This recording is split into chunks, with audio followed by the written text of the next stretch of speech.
Hello there. Welcome back to the Random Show, episode number 116, with your host, AgostinhoZinga. This is Random Show, episode number 116, coming at you live and direct from an undisclosed location somewhere in the dark, dark depths of East London.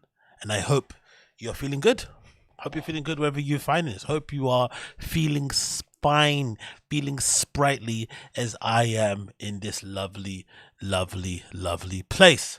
But yeah, quick little random show for you today. Again, it's not going to be super long like I usually do, so please do not scream at me and be mad. But I have loads of stuff to do this next few days. I need to kind of bang out, so please don't be mad. But I will do a pretty long one later on, but this is going to be a cool, nice, short and sharp one, just to kind of get some things out there and talk about some funny LOL shit and keep it moving. So hopefully you're entertained, hopefully you like what you hear, hopefully you like what you see, and we keep it moving as per usual. Because it's a live stream and because you guys are watching this and jumping in whenever you're going to jump in, if you're jumping in now and you're right here and you're engaging in the chat and you're one of the chat people that's flooding the chat now with all your messages, then please make sure that you do me a favor and that you smash that like button for me. If you appreciate the streams, if you enjoy the lols that we catch, if you enjoy laughing and pointing at some of the redacts we speak about, the least you can do for the kid is just to smash that like button. If you're enjoying what you're seeing,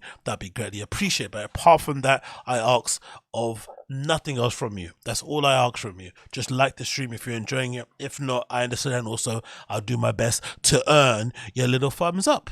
Anyway, so much to talk about and get through. I'm still coming to grips and still kind of understanding and processing and accepting the idea that I'm not going to be able to see Brendan in a couple of weeks. I was really looking forward to seeing Brendan Schaub on stage. I'm not going to lie.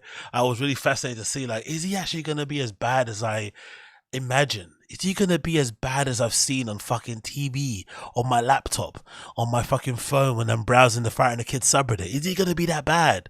Or is he gonna be like a little bit amazing? Is he gonna like surprise me? Am I gonna have to like tuck my tail between my legs and go back to the fucking subreddit and write a fucking report and be like, guys, guess what? I know I'm gonna get downvoted to oblivion, but it was actually quite good. Because I thought I was going to have to be that guy. I thought I was going to have to like be that guy that got downvoted to oblivion, maybe banned, maybe ostracized from this community if I wrote a review on the Friday Kid and said, you know what, I went to the show in the O2 flipping, at the O2 and I loved it. Like, I thought I'd have to be that kind of guy. Like, you know what, I had a couple of drinks in me, I snacked on a couple of chicken fingers, right? I had some chicken thangers in my mouth and I actually enjoyed it. I legit thought I'd have to be that guy, but I'm so lucky that hasn't happened. That's actually a blessing in disguise that I haven't been put in a position that would require me to go to a Brendan Schaub live comedy show. It be actually better than I imagined, me having to come back and then report it back to the community on the Friday Kids subreddit and you guys on here. Because I'm sure if I would have reviewed it and said what I said on here and then clipped it up and uploaded it on my channel, that video would have got so many downvotes. If I said I went into it being a Brendan hater and I came out of it liking it, like, you guys would have been absolutely on my neck. They would have been on my neck. So I'm happy that didn't happen.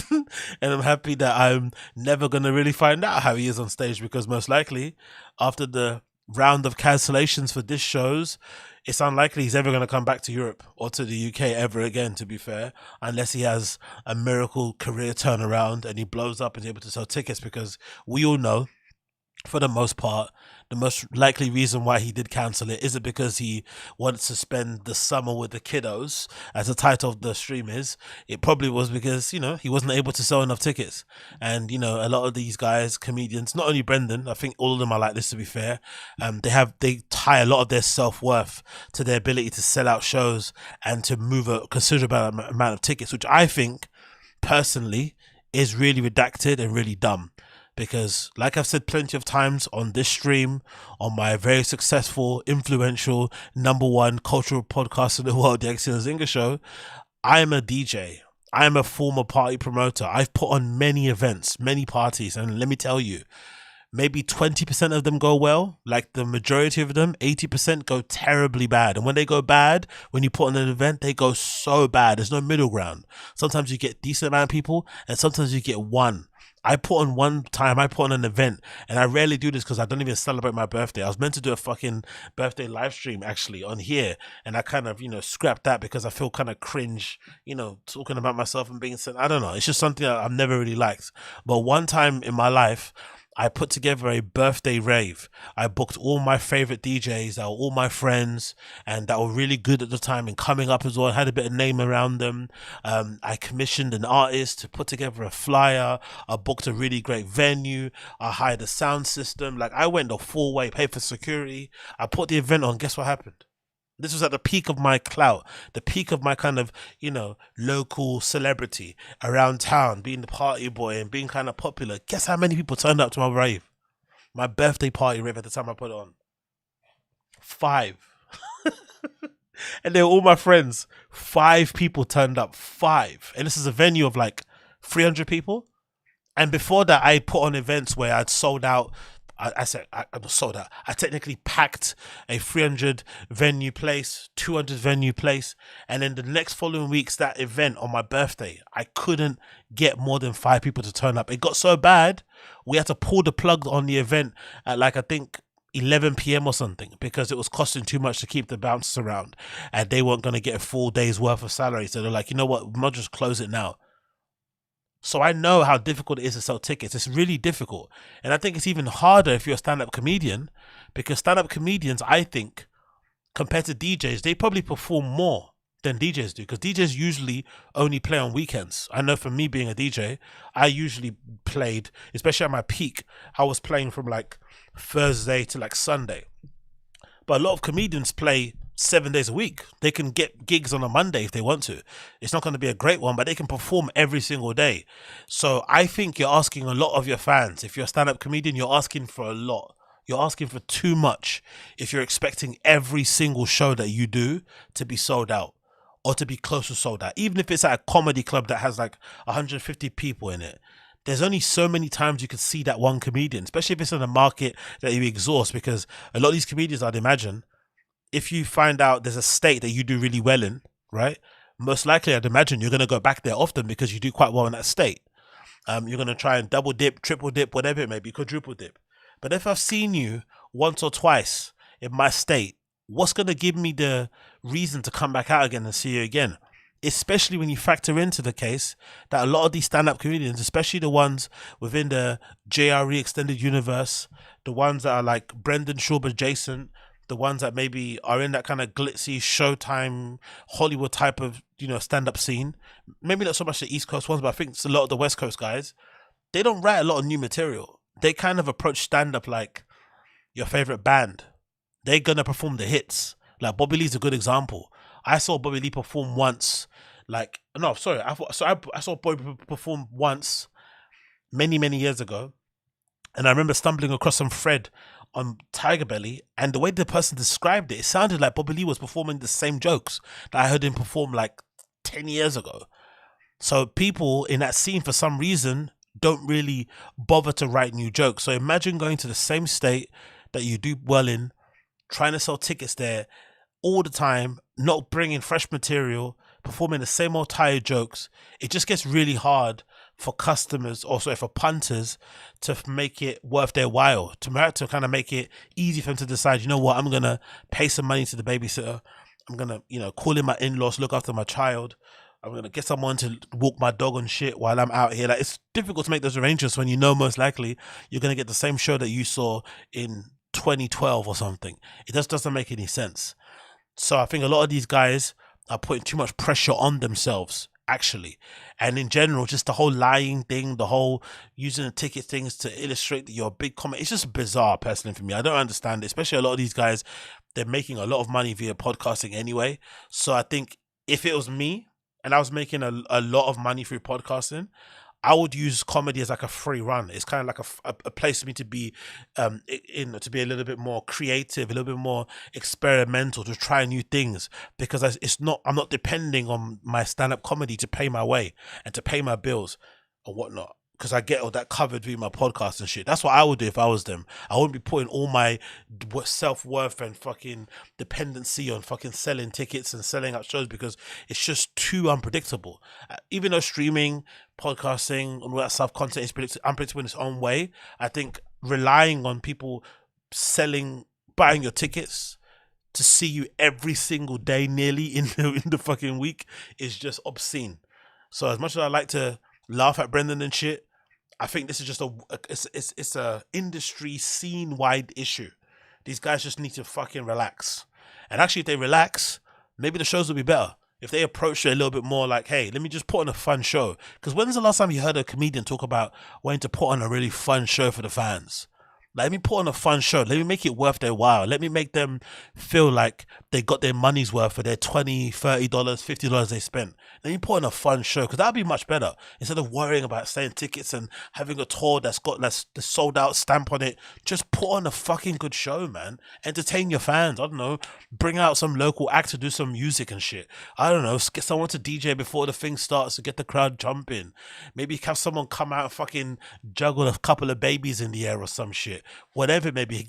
Get your mum to come out and do a little, 5-minute intro talking about how amazing you are, and you cut her off and push off the stage as a joke. I don't know, something. Make it fun, instead of worrying about the fucking tickets and the optics of it, because I don't know. I personally think that most fans don't care if comedians sell out tours or shows. They don't give a fuck. They want to see their favorite comic. They like who they like, whatever. They hang out. They might make friends there. They might buy some merch, whatever. Cool. But the people in the industry, they know what's up. The industry, this is a scene that people, it looks like, talk behind each other's back all the time. Everyone's gossiping. Everyone's in each other's business.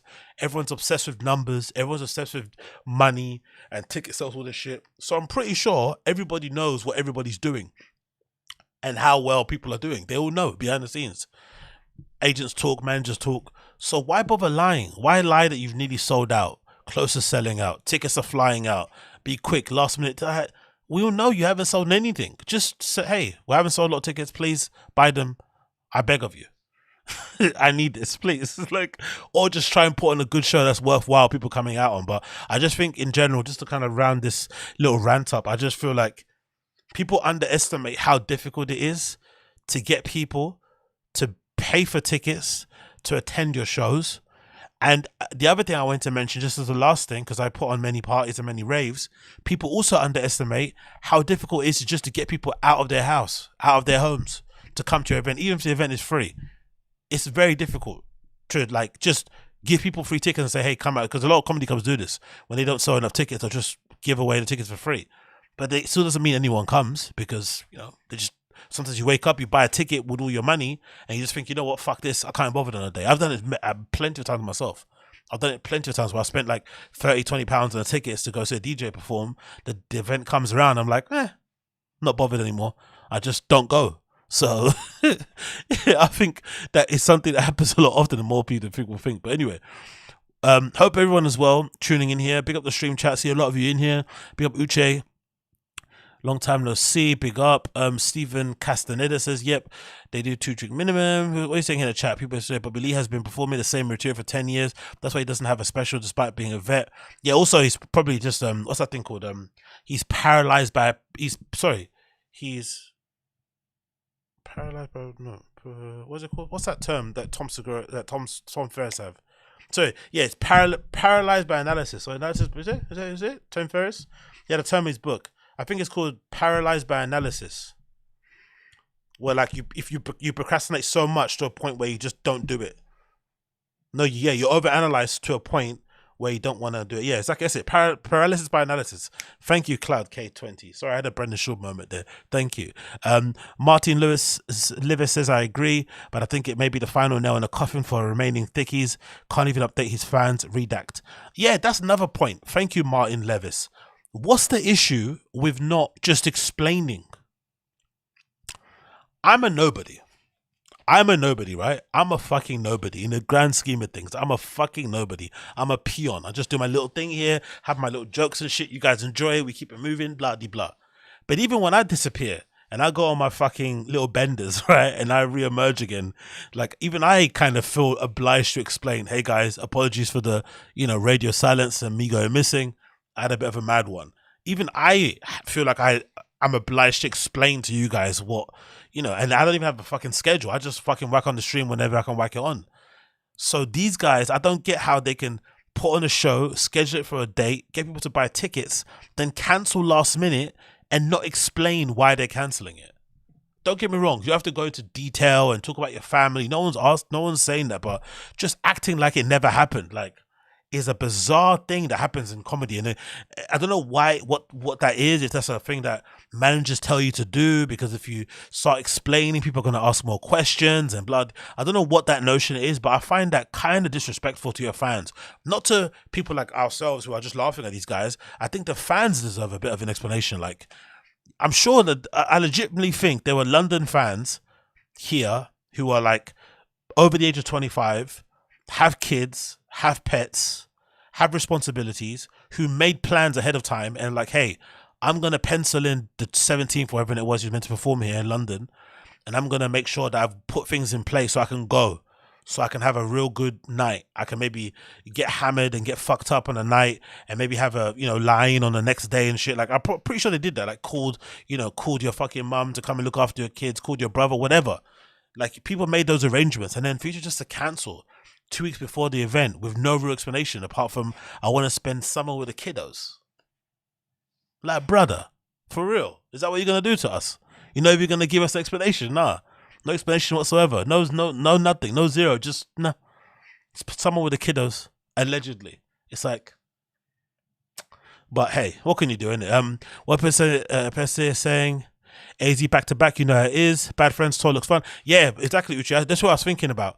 Uche is a good example. Great example there. Bad Friends was what I was thinking of. I said this before when I used to cover all this stuff in the beginning, that I always thought that I never understood why Brendan and Bryan didn't do more shows together, and I also didn't understand why Brendan just does stand-up flat out. I was like, hey, just quit doing stand-up and just approach it more like how who those guys called? Is it Noel and Cody? Is it Noel and Cody? Those guys that do YouTube, they have a chat. I forgot what I think it's Tiny Meat, right? And they do shows too, and it's kind of like a live podcast sketch comedy type of thing that they do. And I know one of the guys in the group, in the duo, is a comedian in his own self. He does his own, he's trying to pursue stand-up.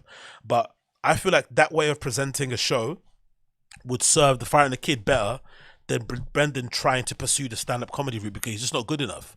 But I also think it will benefit Bryan a lot more, because I think he probably comes alive a lot more in that kind of sketch comedy, improv sort of scenario, right? With other people and shit. I think that would work far better. But I'd imagine, because they're both adults and have their own families and shit, and agents get in your ears, they just get a bit greedy. But I think they would be far more successful on the road and probably make way more money if they actually did the shows together, Brendan and Bryan. I don't know why they don't. And in the similar way that Bad Friends do shows, it's just weird they don't have a touring The Fire and the Kid show. That would kill it. They could easily sell out venues of CALLEN'S fans and Brendan's fans easily. I think so. But yeah, I don't know why they don't do it. Another person says here, Josie Martin says, Skankfest was the last time I heard anyone care if the fans had a great time. Yeah, exactly. For my criticism, Josie, of what I said before about Skankfest, I still think it's overpriced. And again, I'm coming at it from a wrong point of view. My thinking on it is kind of warped, because I'm obviously somebody that's into partying and going to raves and stuff, and I DJ, and I listen and I go to music festivals. So when I go to events, I'm always kind of thinking at it from that point of view of what's that word called? Value for money via the ticket price. And because I go to events where sometimes there's 4 acts and you're paying $50, when I then think of going to see one person for 50, it's it doesn't make any sense. And then when I see Skankfest and I'm seeing $400 just to see sweaty comedians, I'm like, nah, no way. But actually, to be fair to Skankfest and Louis J. Gomez, at least they're trying to put on a fun comedy festival type show thing. They have it in a destination location in Las Vegas. It's the home of fucking debauchery, right? You can get up to fucking no good. Everything that happens in Las Vegas stays in Las Vegas. All that fucking malarkey. Right? You get out the house, go somewhere that you probably don't go to on a regular basis. meet loads of interesting people that are into the same shit you're into, especially that type of comedy is very niche, very kind of quote unquote edgy. You're gonna meet cool people that you like, that kind of vibe with you, that get your sense of humor and shit. All that stuff is super fun and kind of you can't really put a price on it. And on top of it, you might end up bumping into your favorite comedian and podcast and whatnot along the way, because loads of people always say, like, you know, part of the fun of going to Skankfest is that you're all kind of together. They do the shows, but then after the fact, you kind of go and party and drink together, so you could legitimately be necking down fucking tins of Bud Light with Shane Gillis and having a whale of a time. I think that's pretty sick. So I kind of credit them for at least trying to do that thing. Another person, Ucha says, yeah, another reason you have to remember they get into podcasts is the first places that they sell more tickets on the road. Yep, true. Joseph says, Ron White was doing they call me later salad bit for like 10 years or more. Big ups automatic, blah, blah, blah. But yeah, what people say. But yeah, anyway, what was, I think I'm only ranting about it because I bought the tickets, to be fair. That's why. For once, it's affected me because I actually paid money for it. I'm like, fuck you, motherfucker. You're going to cancel on us for like 2 weeks ahead of time and talk about spending summer with the kiddos. We know you hate your kids. Come on, man. Stop fronting. You don't like your kids. You don't like spending time with your wife. We know, man. You said it himself. The guy said it himself. Like, he purposely used to book it. Again, he was saying it in a ha-ha, he-he way, but there's some truth in the ha-ha, he-he's. Like, he would book shows specifically to, like, not be at home. That was a kind of inside joke. And I imagine a lot of the comedians do that also. I don't think it's just a Brendan Schaub thing. A lot of these guys kind of like don't like being at home with their families. And now all of a sudden, when you're not selling tickets, when you're not getting booked for shows, all of a sudden, I want to be a family man. Beast of a dad. Sure, buddy, sure. Anyway, before we get into that stuff, I want to jump in quickly to talk about this that I quickly saw, right? Courtesy of DJ Academics' Instagram account. And it's a picture of Kim Kardashian wearing a t-shirt that features Kendall. It's got Kendall Jenner's name on it. And I think it's got All-Star, I forgot what it's called, All-Star Team or something. But basically it's a t-shirt that features Kendall Jenner's face surrounded by all the guys in the NBA that she's dated. And obviously Kim's face is looking kind of mad because she's not got makeup on. Let's actually start on that bit.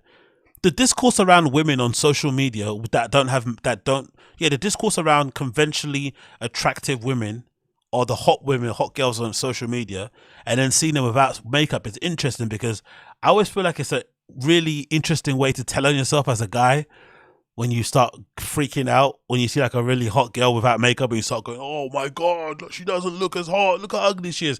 It's a real like weird way to tell on yourself that you've never really, you know, hooked up with girls.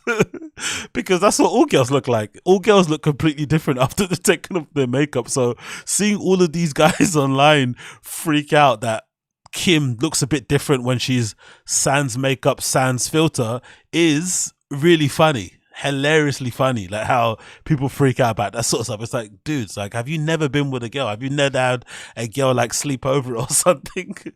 This is like standard part of the course. It just is what it is. But the shirt is the funny part for me. The shirt is the funny part because it's so fucking tacky and classless.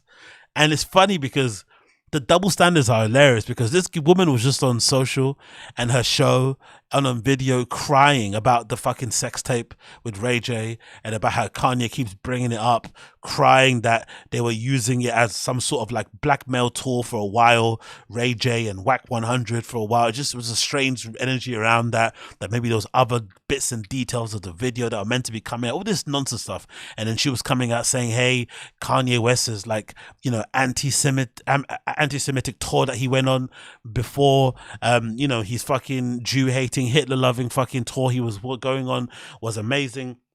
Well, sorry, was not amazing. Was it's going to be far more detrimental to the children that they have than her sex tape with Ray J. She was kind of doing this whole big spin, and what I could see through the kind of cope was the fact that clearly the tape, despite Kim being wildly successful, a multi-billionaire, one of the famous people in the world, if not the famous person in the world, she's still negatively affected by that fucking stupid tape, which is nonsense really, because it's a sex tape between a couple.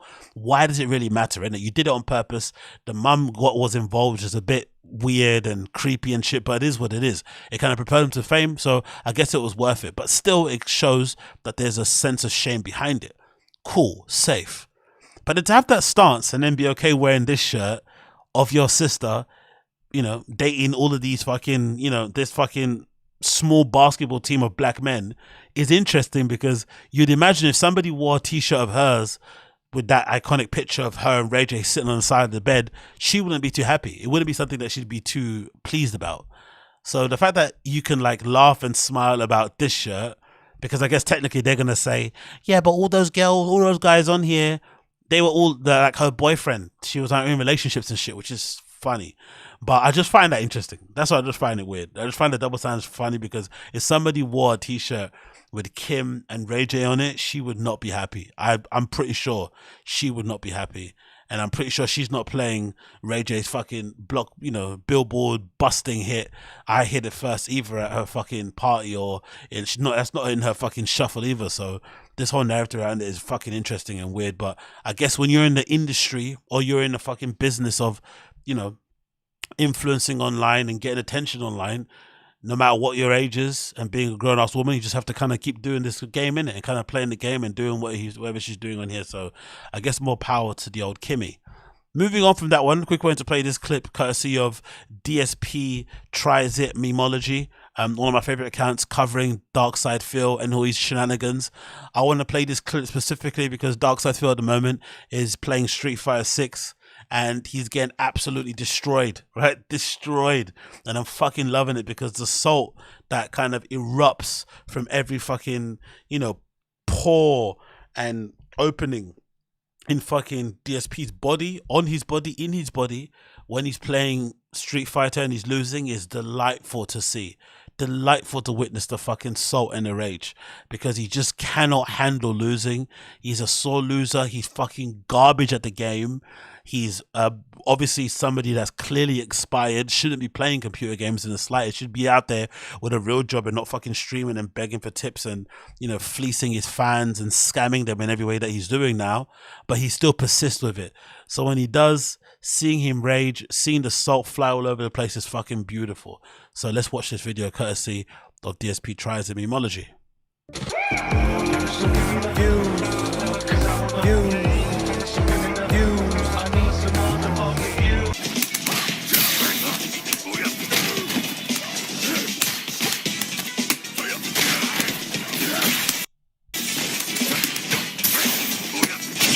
Now I can't get through anything he does with jabs. Jabs beats everything. Oh my god, every time he just... Oh yeah, have you guys recognized something too? I've updated the camera, right, which is good. Got a new webcam, got a new little LED thing to kind of shine on my face, even though it's making me melt. And I've also updated the RAM on my computer. And if I take off my headphones, yeah, the computer isn't like spinning as much, or, you know, the fan isn't going as crazy as it was before. And the stream is somewhat stable. It's not as choppy. It's not pausing as much. So I'm kind of proud. I'm not going to lie. I'm going to pat myself on the back for finally updating my fucking, you know, for updating some of the components in my computer and making it actually run pretty decently. So this is quite nice to see. It's actually working pretty well. Just jump over everything I do. He's just guessing and getting jumps. No up ball. Well, now I'm done. No up ball. Game over. Yep. That's it. Level 3. So I completely blew it. The second round is my, or the first round was my fault. Second round, when I did the stupid throw thing, it was a command. It's not, or a command throw. It's not. Like, it's not a throw. And then this round, I couldn't block any. He got lucky jumps over everything I did, and my up balls were whiffing. I don't know. Hello, all that lucky jumps. And block. I did my command throw. His throw beats my command throw. He threw right through it. Wow. Regular throw, too. Didn't do that. I did my ball. It didn't come out. Now I lost all that health. I didn't screw up. It just fucked up and didn't do the right move.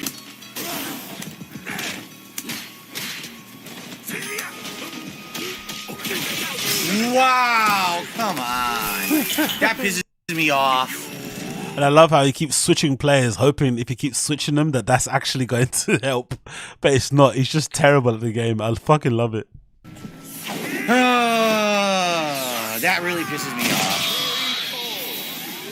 Had lots of opportunities to beat him. I dropped a lot of stuff. Lots of opportunities to win.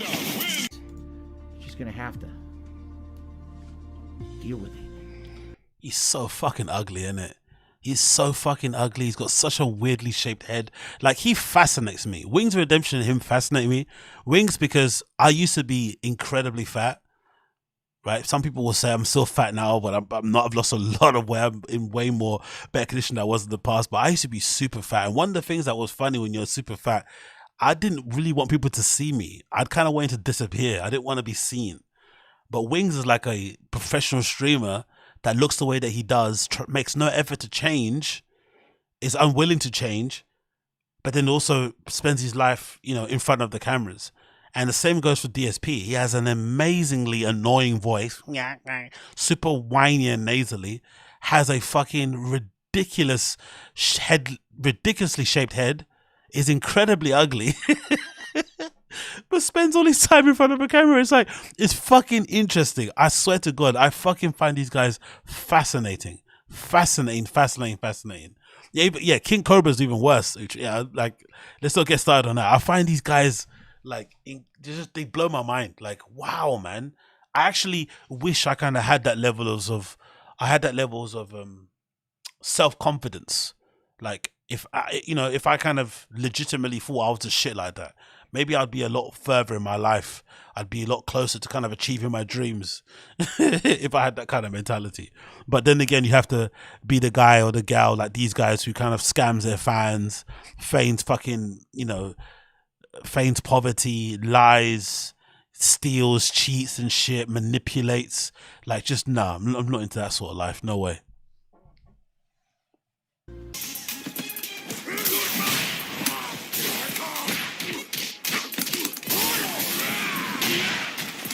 Getting clapped. No, I didn't want sweep. I didn't want sweep. I wanted standing.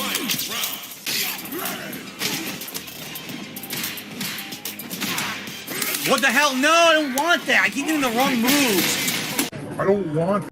I love how you keep saying I don't want that, but if you listen again, I haven't played video games in a long time, but I know what it sounds like when someone button bashes or button mashes in video games. It's pretty easy to tell, even if they're playing with a fucking pad, and you can hear the sound alone. If you've played enough fighting games, you know what it sounds like when someone's just button mashing and hoping for the best. And he does it all the time, but he always makes it seem like he's trying a certain move, he's trying a certain thing. It's like a certain range of attack. And no, you're not. No, you're not. Yeah, man, that pisses me off. Oh. Literally, he can just mash these 60s and throws from that range and get crazy punishes when you're getting a move you don't want. God damn it. Oh, come on. Random jump, and he gets punishes because he jumped randomly. Look at the fucking damage. The trade now. Come on. The trade is in his favor always. Neutral jump 360. Oh my god.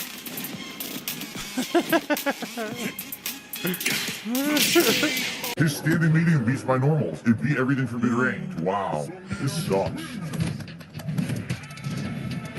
Stuff I don't know, you know? His standing medium punch beat me from mid-range. Yeah, because you're mid. Because you're fucking mid.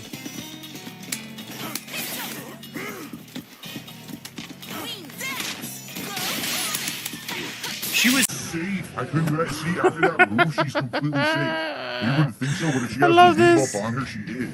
It's If she does that, you fucking can't do getting anything. clapped. You're stuck in place and just have to block afterwards. Dude, come on, what the fuck? Come on. Everything just hits me in a row. I'm not even doing anything. I did nothing wrong. I did everything correct. I'm getting pissed that I'm just getting hit by random moves in a row. I'm not attacking or doing anything. Just hit. I'm not doing anything to be open. So why am I getting hit 7 counter hits in a row for giant damage? Why am I getting hit 7 times in a row when I'm not doing anything to be open? Maybe because you're fucking terrible and you're doing shit to be open. I don't know. It fucking pisses me off. Jesus, do everything, man. Level 1 super. Oh my god! Nervous much? Nervous much? Throwing out random super over and over. Just the problem is I'm not expecting people to play like that, and they all do. Like, they're all playing completely unsafe stuff online, which normally Unsafe stuff online. I don't expect to. What? wouldn't do in a game like this, but they all just reckless abandon, throw everything out, random reversal, random EX, random reversal. Like, oh my god, I'm just not explaining or not expecting that. You know what I'm saying? What a That's fucking terrible, bitch. one of the worst players I've ever seen in my life. Anyway, you get the gist in it. He's complaining, he's whining, he's terrible at fucking computer games, and I love seeing it because, you know, he doesn't really interact with people outdoors. He keeps himself hidden in his little snort fort away from fucking the scrutiny of people in real life to tell him to fucking, you know, get his act together and shit. So it's nice when he does get clapped online because it's a little bit, you know, gratifying that he's getting fucking slapped about by randoms online, especially on a game that he feels like he's actually good at. I thought it's fucking hilarious, personally. Next week, we went to mention this clip courtesy of the streamer called Bruce. He recently announced that he's signing to Kick. I'm actually loving these Kick announcement or these exclusive streaming contract video announcement things. They're pretty cool, but the only thing about these is kind of a little bit I'm not so underwhelming, but kind of would be a bit annoying if you're a fan of these guys, is that these trailers, when they announce they're going to sign new exclusive deals to these new streaming networks or platforms, they're no way indicative of what you're going to see on the stream. Like, even somebody like a Kai Cenat, who I like, he puts on really good fun streams. Like, he's fucking amazing streams, really fun, really creative, but they're nowhere near the level of quality in production or whatever as the trailers look like. Like, it's not, it's just still quintessentially what I'm doing, just a guy in front of a camera speaking into a microphone. It's not really as fun as what they're making it seem as. So it's funny. It's like, you know, you do a promo that makes a show look like one thing, or gives you this excitement and this fucking wow, amazing, but then the actual thing itself, the product, is still just a guy in a gamer chair in front of a camera just talking the shit. But I think it's cool in general that this is becoming a thing, that these guys, these streamers, are going on to sign these exclusive deals with these new streaming platforms. I remember there was a time when platforms like DLive were around, and that was the alternative thing, where these platforms were kind of looked at as never ever having a chance of ever really offering serious competition to the likes of YouTube, Twitch, and whatnot. But now with the likes of Rumble, Kick, and a few other places, these are legitimate platforms that are actually challenging the kind of stranglehold and the market share and the talent that a lot of these established kind of platforms have had and usually took for granted, I think. And the fact that they're signing some of these guys for like NBA football numbers is insane too. No idea what this guy got in terms of money. It could be 10 million, 60 million, whatever. I just think the announcement's kind of cool and kind of fun. And I like the video, so I'm going to play it now.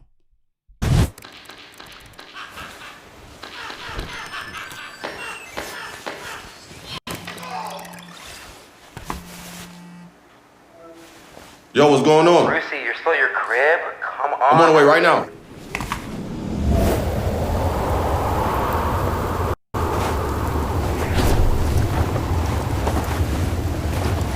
Oh, somebody else in the chat, how did you find all these American guys? Paris, I just follow loads of like streaming accounts on Twitter, to be fair. Twitter's now become my main sort of like social media platform that I use. I just jumped on Instagram the other day, actually started like, you know, sharing some shit on there, but it's not as fun as Twitter. I feel like, you know, you get loads of news on there, you can shoot your shit, get involved in some back and forth, troll some people, shit posts. It's just fun. And you can follow loads of like different accounts that kind of give you different bits of news on different little subcultures and scenes. And if you do shit right on there and you like the right amount of stuff, you follow the right amount of people, the algorithm just starts feeding you shit that you might like. So you might just, you know, sometimes stumble across an account you don't even follow and just will recommend it to you because you like this other shit. So start following accounts on Twitter that you're of interest that you like, start liking stuff that you like, and then the algorithm will just sort it out. So I just stumbled across these guys on social, to be fair. Shit, I got one. Damn, another fucking boot. Damn, nigga, you almost hit. Hold on. Is that Lucky? Damn. Oh, is you? Hold on. Shit, I'm trying to find my way out of here. Can you help me? I love the fact that the rapper Lucky has embraced streaming. He's always been a bit, you know, internet savvy anyway, but I think that's a really cool little avenue that some of these rappers are kind of getting into, where they're sort of embracing the streaming side of things, because I think it's a good exit strategy, because, you know, being a recording art, especially nowadays with how streaming is and the splits being awful and live shows being hard to kind of make work, and Live Nation now deciding to kind of get a grip on the merch sales of live shows. For some artists, it's fucking obscene the amount of streams you have to do as a musician to kind of make any money on your fucking art. Is fucking crazy and disgusting. So if they have an option of an out or something that could supplement their income by doing streaming and shit, or being associated with streaming, guys, I think it's fucking cool. I love it. And it's completely outside of what they do in music, and obviously helps them to kind of garner a whole different audience. So I'm all for it, man. I don't know, but I got this for you because it's cold as fuck over there. Oh, ass, stay with the good shit. Thank you, gang. I'm gonna find my way out of here. I'm gonna hit you. All right, brother. Be safe. It's cold as fuck that way. Catch some now. I hope.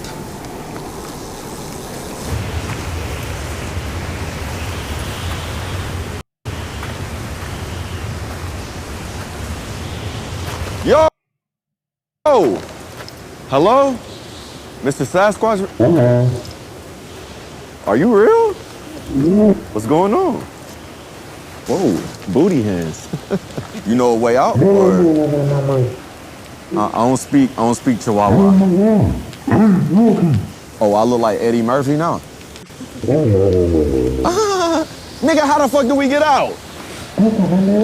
Listen, I gotta go, Sasquatch man. Be easy, all right? Oh, shit.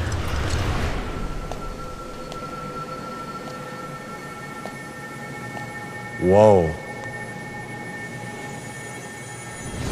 Whoa.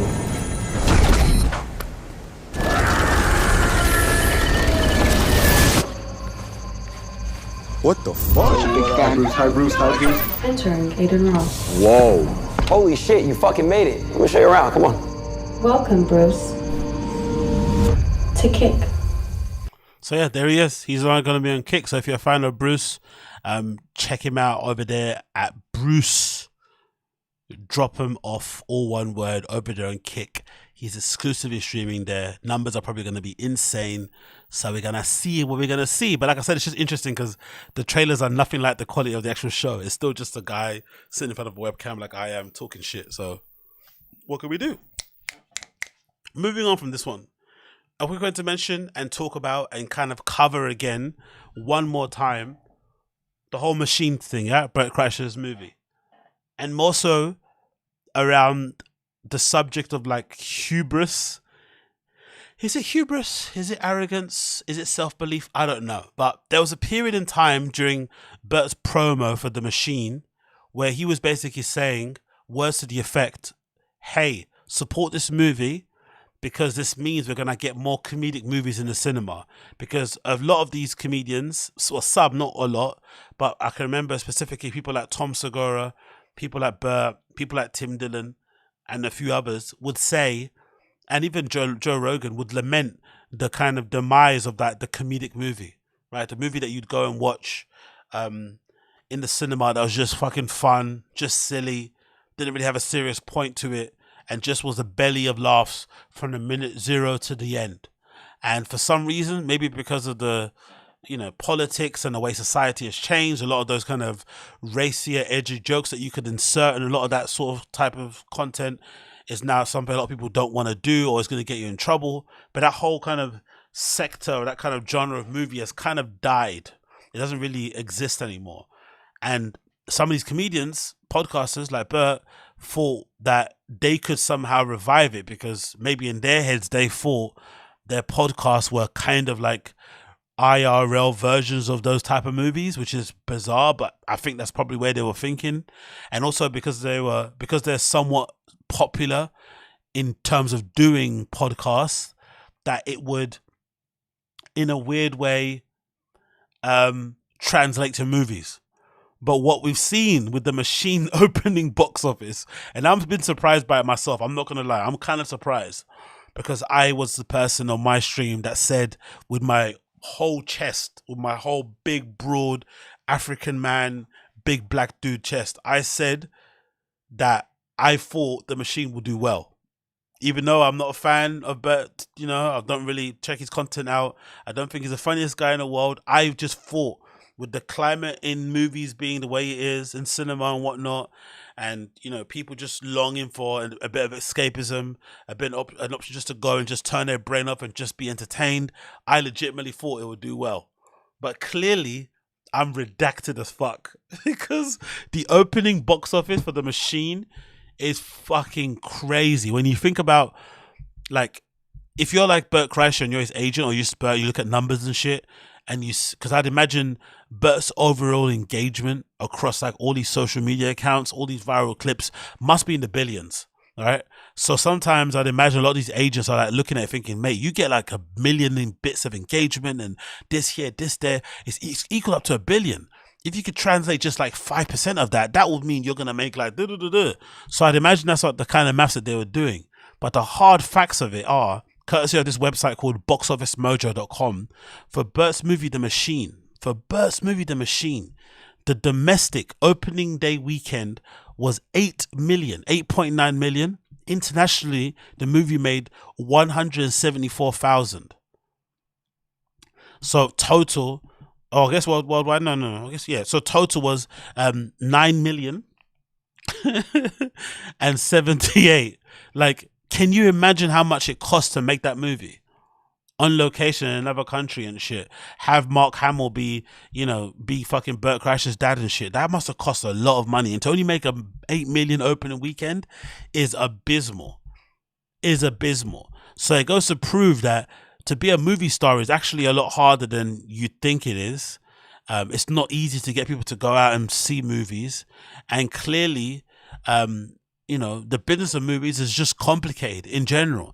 And to kind of make the final point, the hubris that these guys had, the arrogance that they had, that somehow they could single-handedly revive a genre of genre cinema that maybe has died because maybe people just don't want those comedic movies anymore. Maybe the culture's kind of moved on. But to kind of, believe that they could single-handedly pull it back into the cultural zeitgeist moment, whatever it's called, was insane, to be fair. Because so far from what I've been able to see online, people reviewing it, they're basically either saying it's a fun movie just to watch if you don't really care about a quality movie, or it's fucking terrible. And in the same token, they're saying the same things about Sebastian Maniscalco's new movie called About My Father. And I've heard recently, if you listen to Tim Dillon's podcast, you'd have heard him on his Patreon episode basically tear this movie to shreds and say it was fucking garbage. He couldn't understand why it exists, why they did it and shit.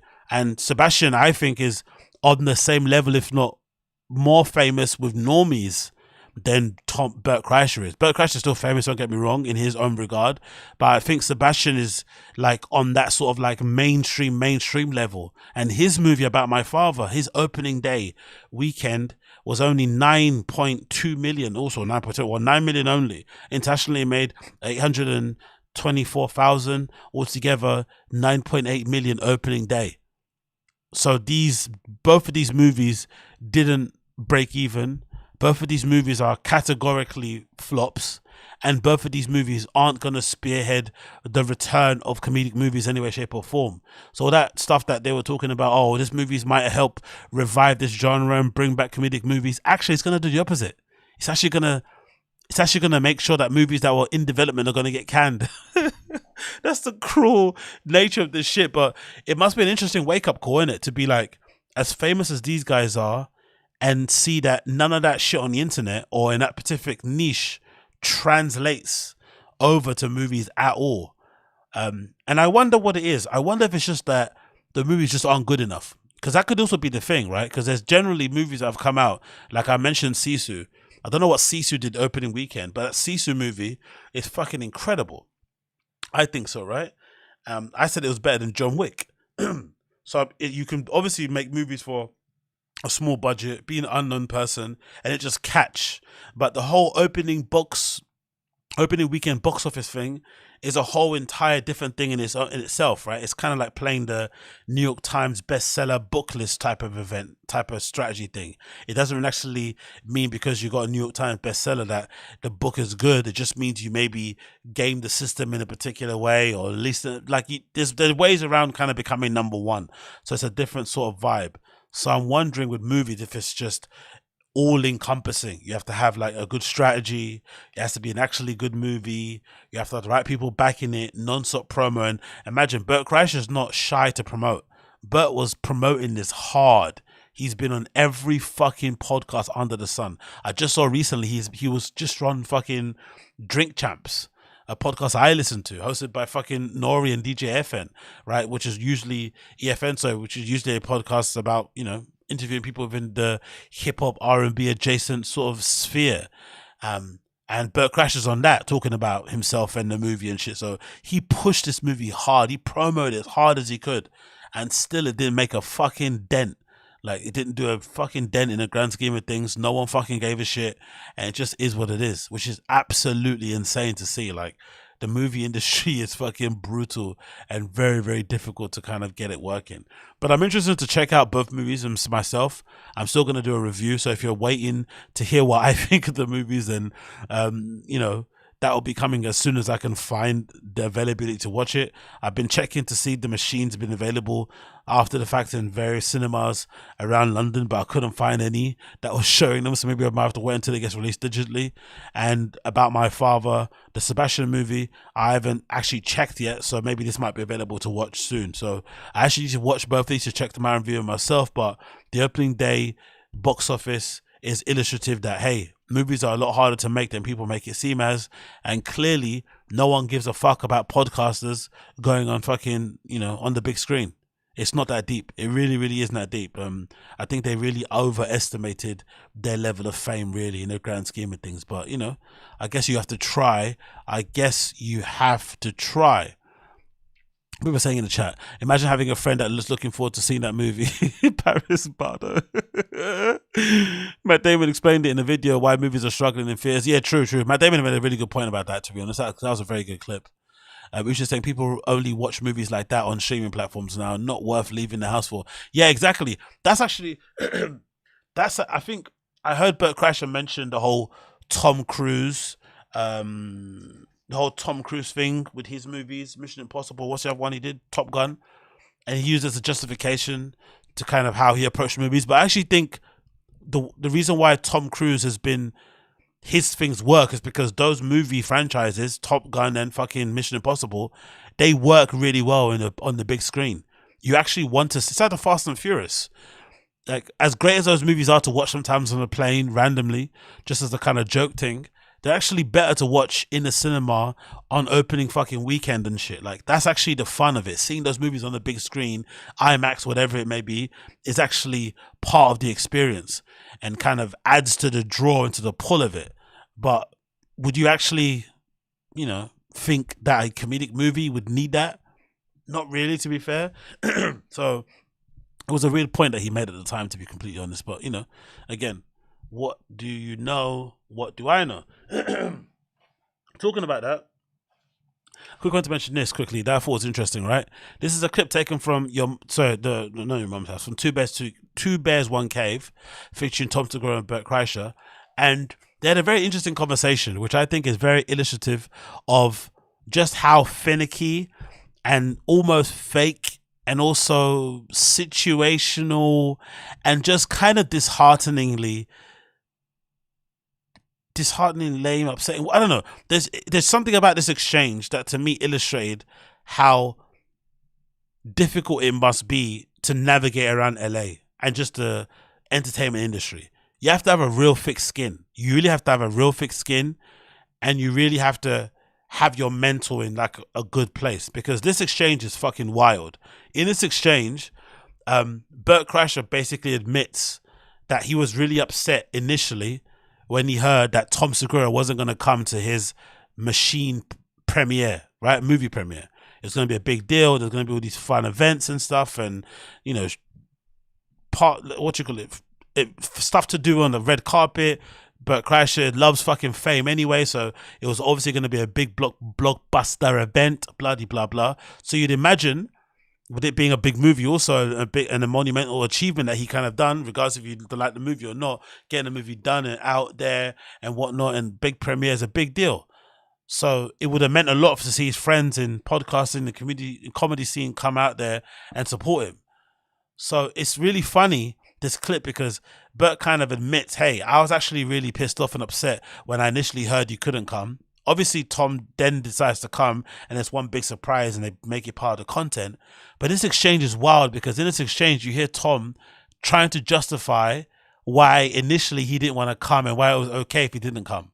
I was like, aren't you, all you guys meant to be like friends and best buddies and shit? Like, why wouldn't you go and support your friend in this big occasion, this big monumental, thing that they're doing in their career? And maybe it might be something that might not be repeated because, movies are one of those things where if it doesn't make money the first time, they're not going to give you a second chance. So this is pretty much a one chance and done type of thing. You can't say, I'm going to come to your next premiere because there might not be another premiere. But anyway, regardless if there is another premiere, just come to this one and support me because you're my friend. And we clearly get along and we're work colleagues and clearly whatever, family, friends, whatever, close relationship. So just hearing these guys have to like do the whole LA dance thing, it's fucking really, really sad. I'm not going to lie, because you don't ever really know who your friends are in this type of scene. Because when it comes to a moment where you feel like your friends should be there for you, they just make up excuses that they got shows and shit. Like, because I was wondering with myself, like, why wasn't Joe Rogan there at the fucking Machine premiere? Why wasn't, I don't know, all those guys that go on their shows and stuff that are around these guys that they all pretend that they're friends and they giggle around each other? Like, why weren't they there at that premiere? Why would they make the effort to go and all hang out and make it a big fucking thing, like, and support their guy? It's just weird that none of them were there, and it was mostly his family and other celebrities that just wanted to be seen and shit, but there wasn't that many comedians. Anyway, let's kind of listen to the exchange between these guys because I find it fascinating. 5 stories 100 times, and you're just like, oh God. Yeah. Well, and let's just get to the real meat of this. Me surprising you at the premiere, dude. So for people that don't know, I gotta also say something that I thought about a lot. What? There really is a difference, and this goes for like all people in different relationships, is that there are things that are important to some, like one person in a relationship, that's not important to the other person. And sometimes you have to like what I mean is, I am not a... What a good excuse to be like a shitty friend, isn't it? Like, because I don't care about birthdays, but you do, I'm just not going to come to yours. It's like, what?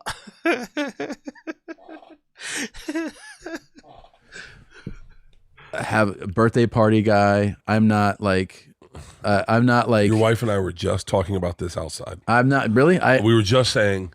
We were watching you do Red Flags. Yeah. And God love the interruption, right? I'm telling my story. No, let me tell your story.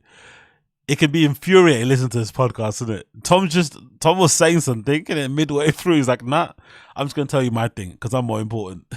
First date. Yeah. And so yeah, we're watching you do it. It's a new podcast. And you said something, and it was something people probably don't know about you, and then I just whispered that he's dead inside, and Christina goes, "Oh, you're telling me?" And then we started.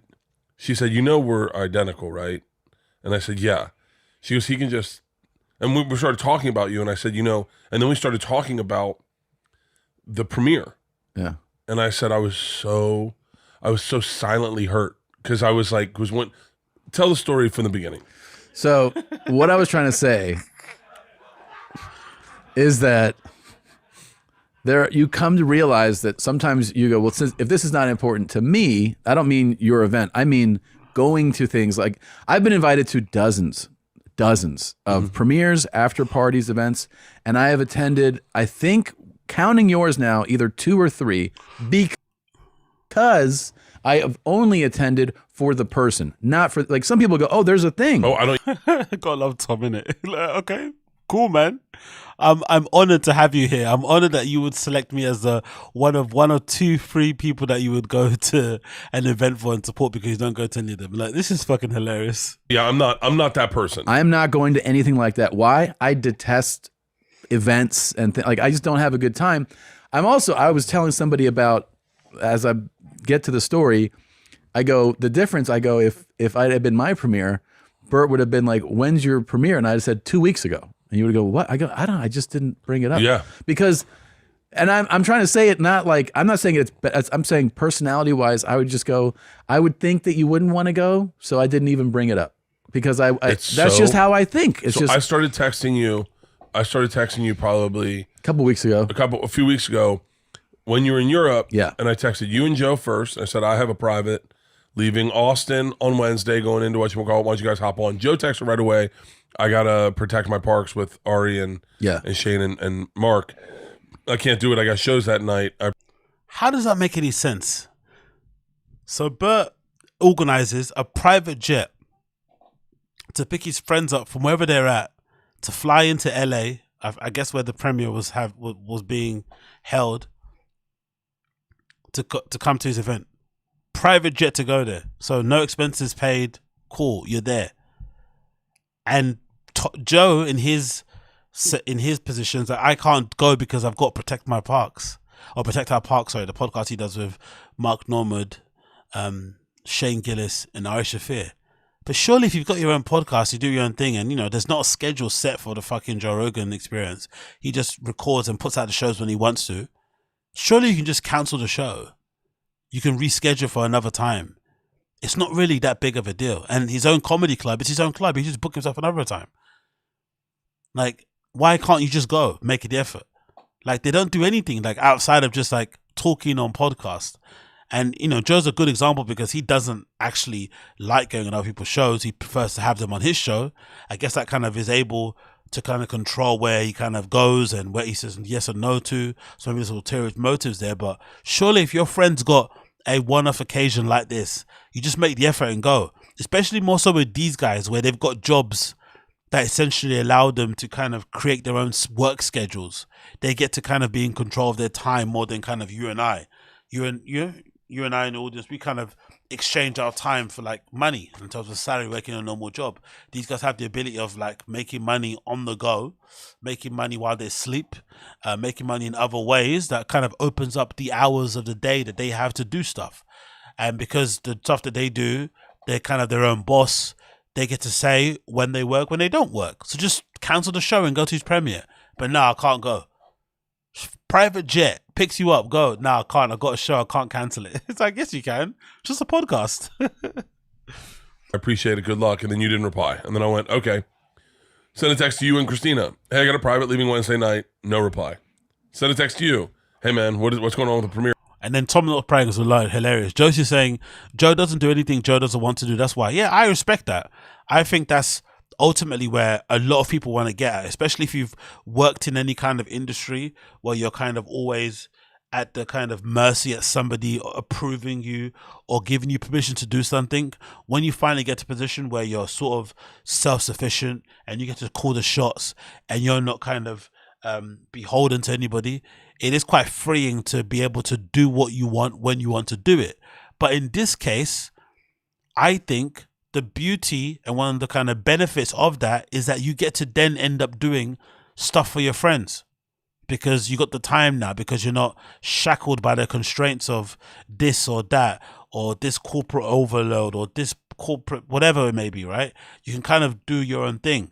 So if you can do what you want to do because you've got the ability to do so because of your hard work, your talent, your perseverance, your luck, whatever it may be, then that should allow you to have the ability to then now do for people the things that you'd wish you could have done, but you couldn't because you were legitimately busy doing other things that you didn't want to do. And again, these are meant to be his friends, like quote unquote, my best friend. Like, you can't go to his fucking movie premiere. You can't ditch your fucking podcast or push it back a few hours and just fly in and fly back out. Like, why not? Here, because in my head, there was a number of things. Yeah. Number one is, Secret Time. We have business over there.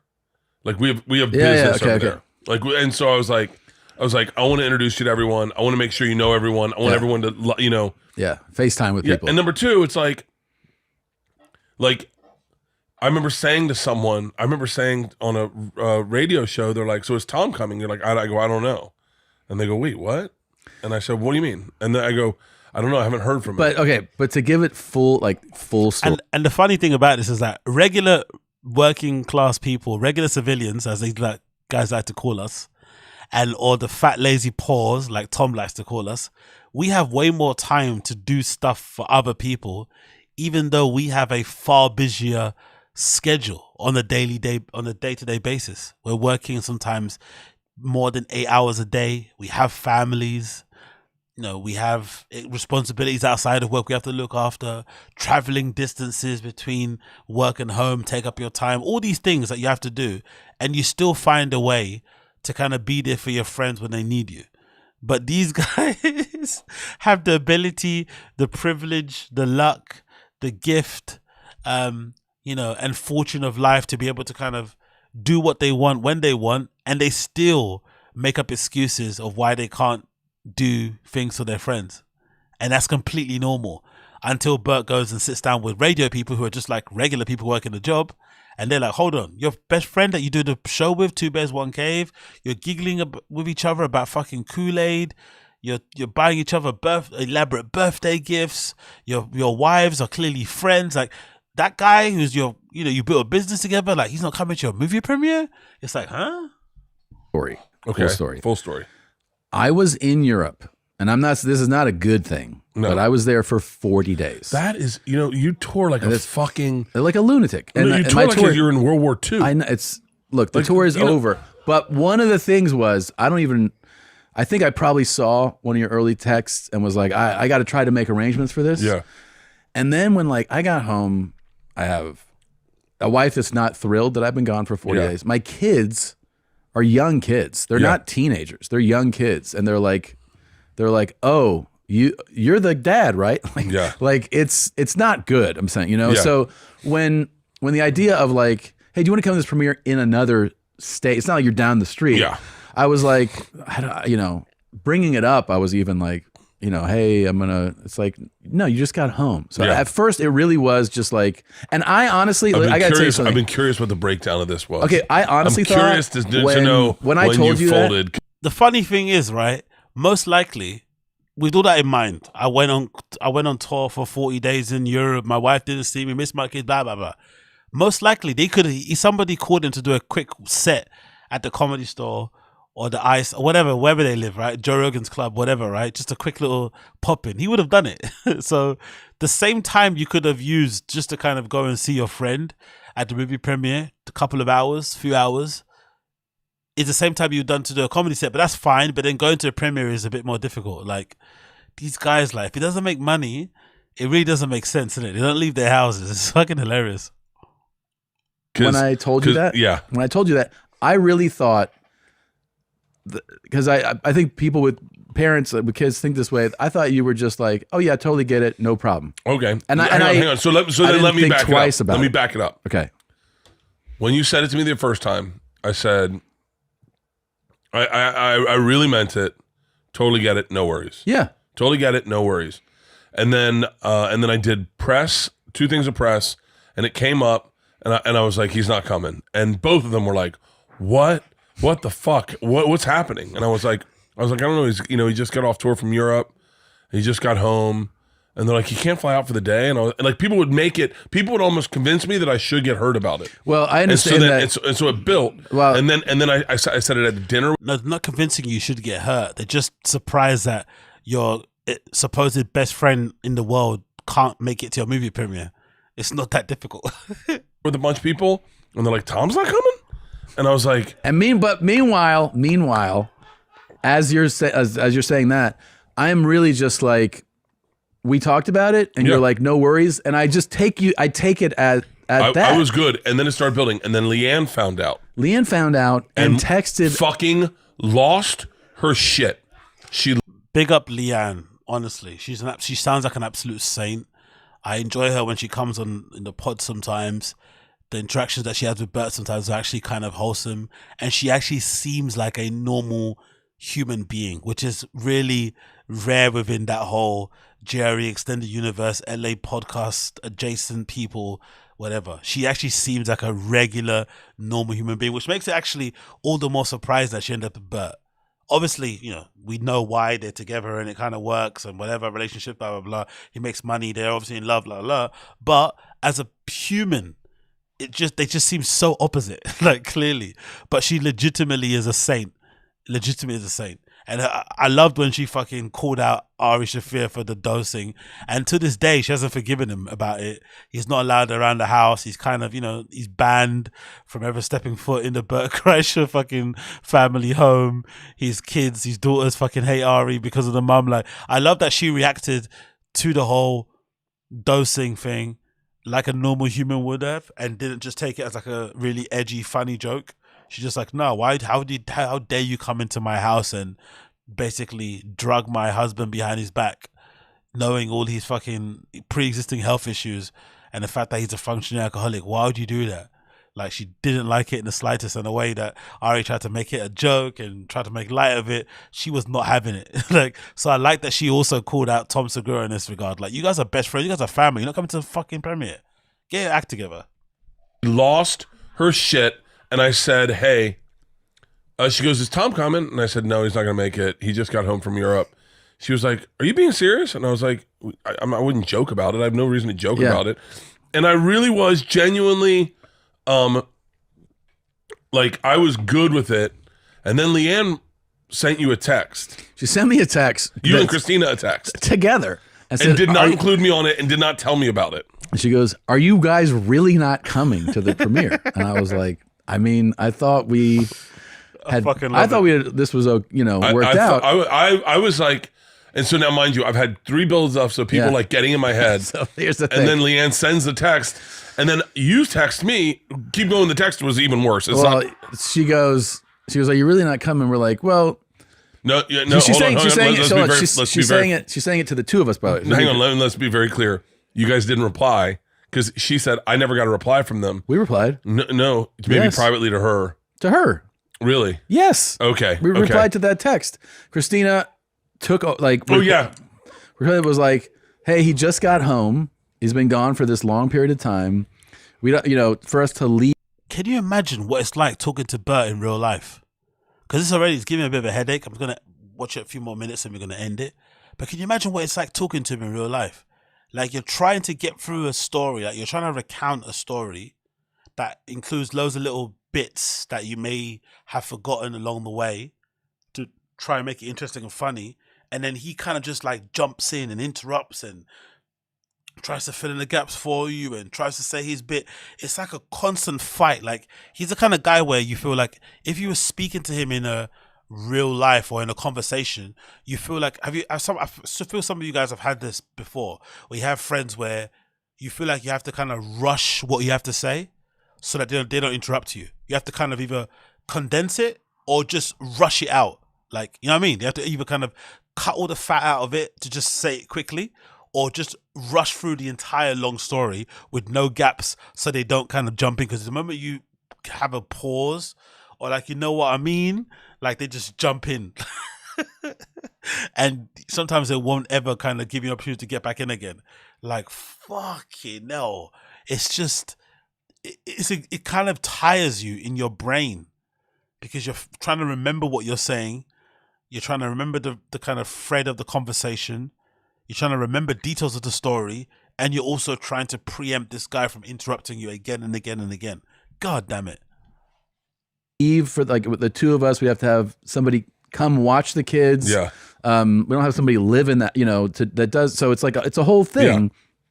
Yeah. And just thinking like, I don't know, that explanation. And then she replied, your wife replied, she was like, yeah, I get it.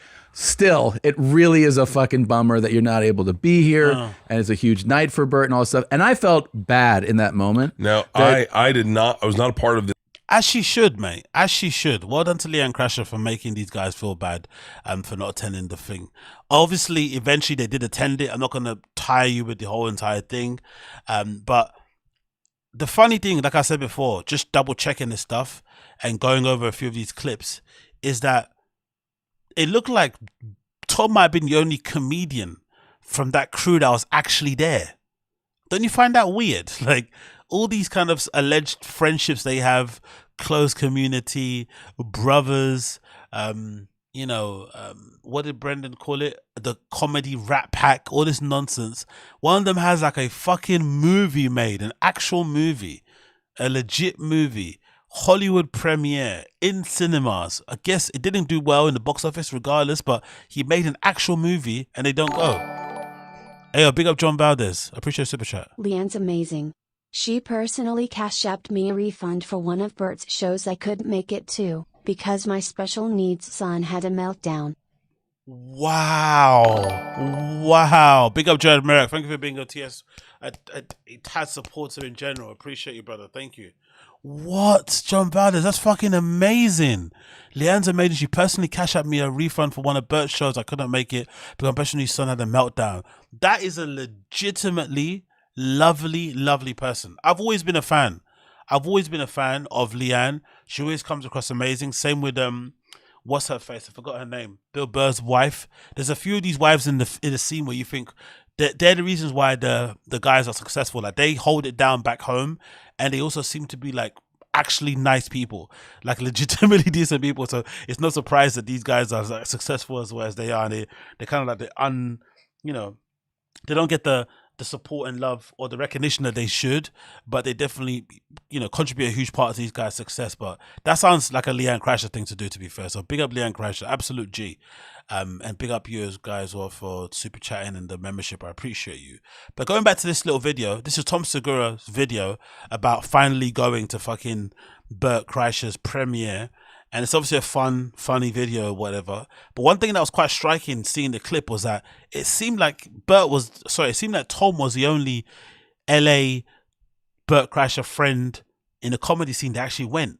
I find that really wild, personally. And I'm not, again, somebody that cares about this sort of shit. I don't really have a big social group of friends. But I would have been legitimately bummed if I was Bert. And the only person that turned up from that comedy scene was Tom only, really, out of everybody else. Where's Ari? Where's all these other? Ari probably not a good example, but all these other guys that he's having in his pod, the guys that he goes on the road with, like, where are all these people? So today, Big Belly Bert has his premiere of The Machine. Oh, come on, don't do that. In Los Angeles. I'm currently in Austin, and I'm gonna. Oh, why is it doing that for? Let's refresh it. Maybe it's my side of things just going a bit crazy. Bear with me 1 second. Yep, I'm getting the wheel of death for once. It's actually running all fucking smooth, and then now, as I play this fucking clip, it's going fucking bananas. Let's replay this once. Refresh this one more moment. So today, play. Big Belly Bert has his premiere of The Machine in Los Angeles. I'm currently in Austin, and oh no. I'm going to surprise him at the premiere. I told my... Why is it doing that for? For some reason, it was working perfectly fine before, but it's not working now. Anyway, you get the gist. I'll move on. It doesn't fucking matter. You understand. People say in the chat, what? AZ stealing the neighbor's Wi-Fi. Oh, I thought you said the neighbor's wife. I was like, that's fucking hilarious. I'm stealing somebody's fucking wife. Anyway, moving on from that one.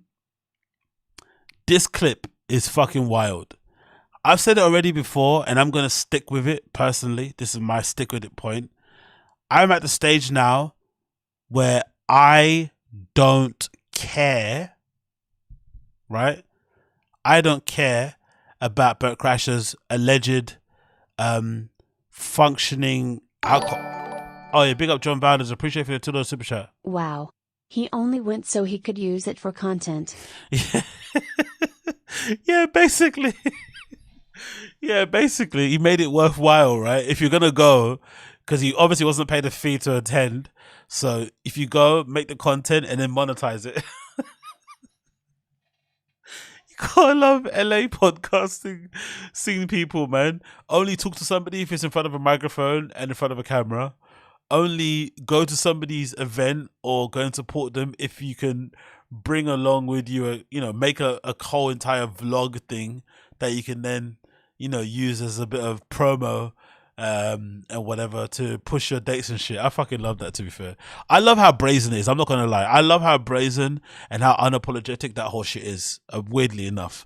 But anyway, this clip, courtesy of Lex Friedman's podcast, again, fucking wild, right? This guy's got a story.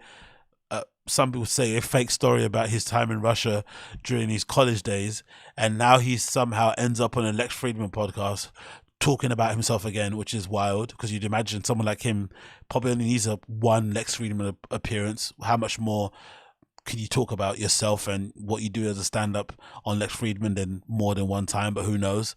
But I found this clip interesting because this is real interesting because this is a clear example of, you know, delusion in effect. But also, like I said, I'm at a point now where I don't care if this guy is a functioning alcoholic. If it works for him, it works for him. No problem. But I just find this way of kind of rationalizing the things that you do to be interesting because in my head, if you do this sort of shit, if you're secretly drinking, that to me is a hint that you're maybe an alcoholic because that's the sort of stuff that people do when they have an addiction. They don't want to kind of admit or to let somebody else kind of notice how bad it's actually getting. When you start doing things in secret and start saying, I've only had one, I haven't had anything to drink, I'm going, all this sort of shit is kind of like telltale signs of somebody that is an alcoholic. But again, it's just funny to hear him kind of say this in real time. So this is Bert Kreischer on Lex Friedman's podcast saying just that. Drinking you can ever do, in my opinion, now we're getting into the weeds on it, is alone behind someone's back. What do you mean? Like when they don't know you're drinking, but you're drinking. Like Christmas shopping.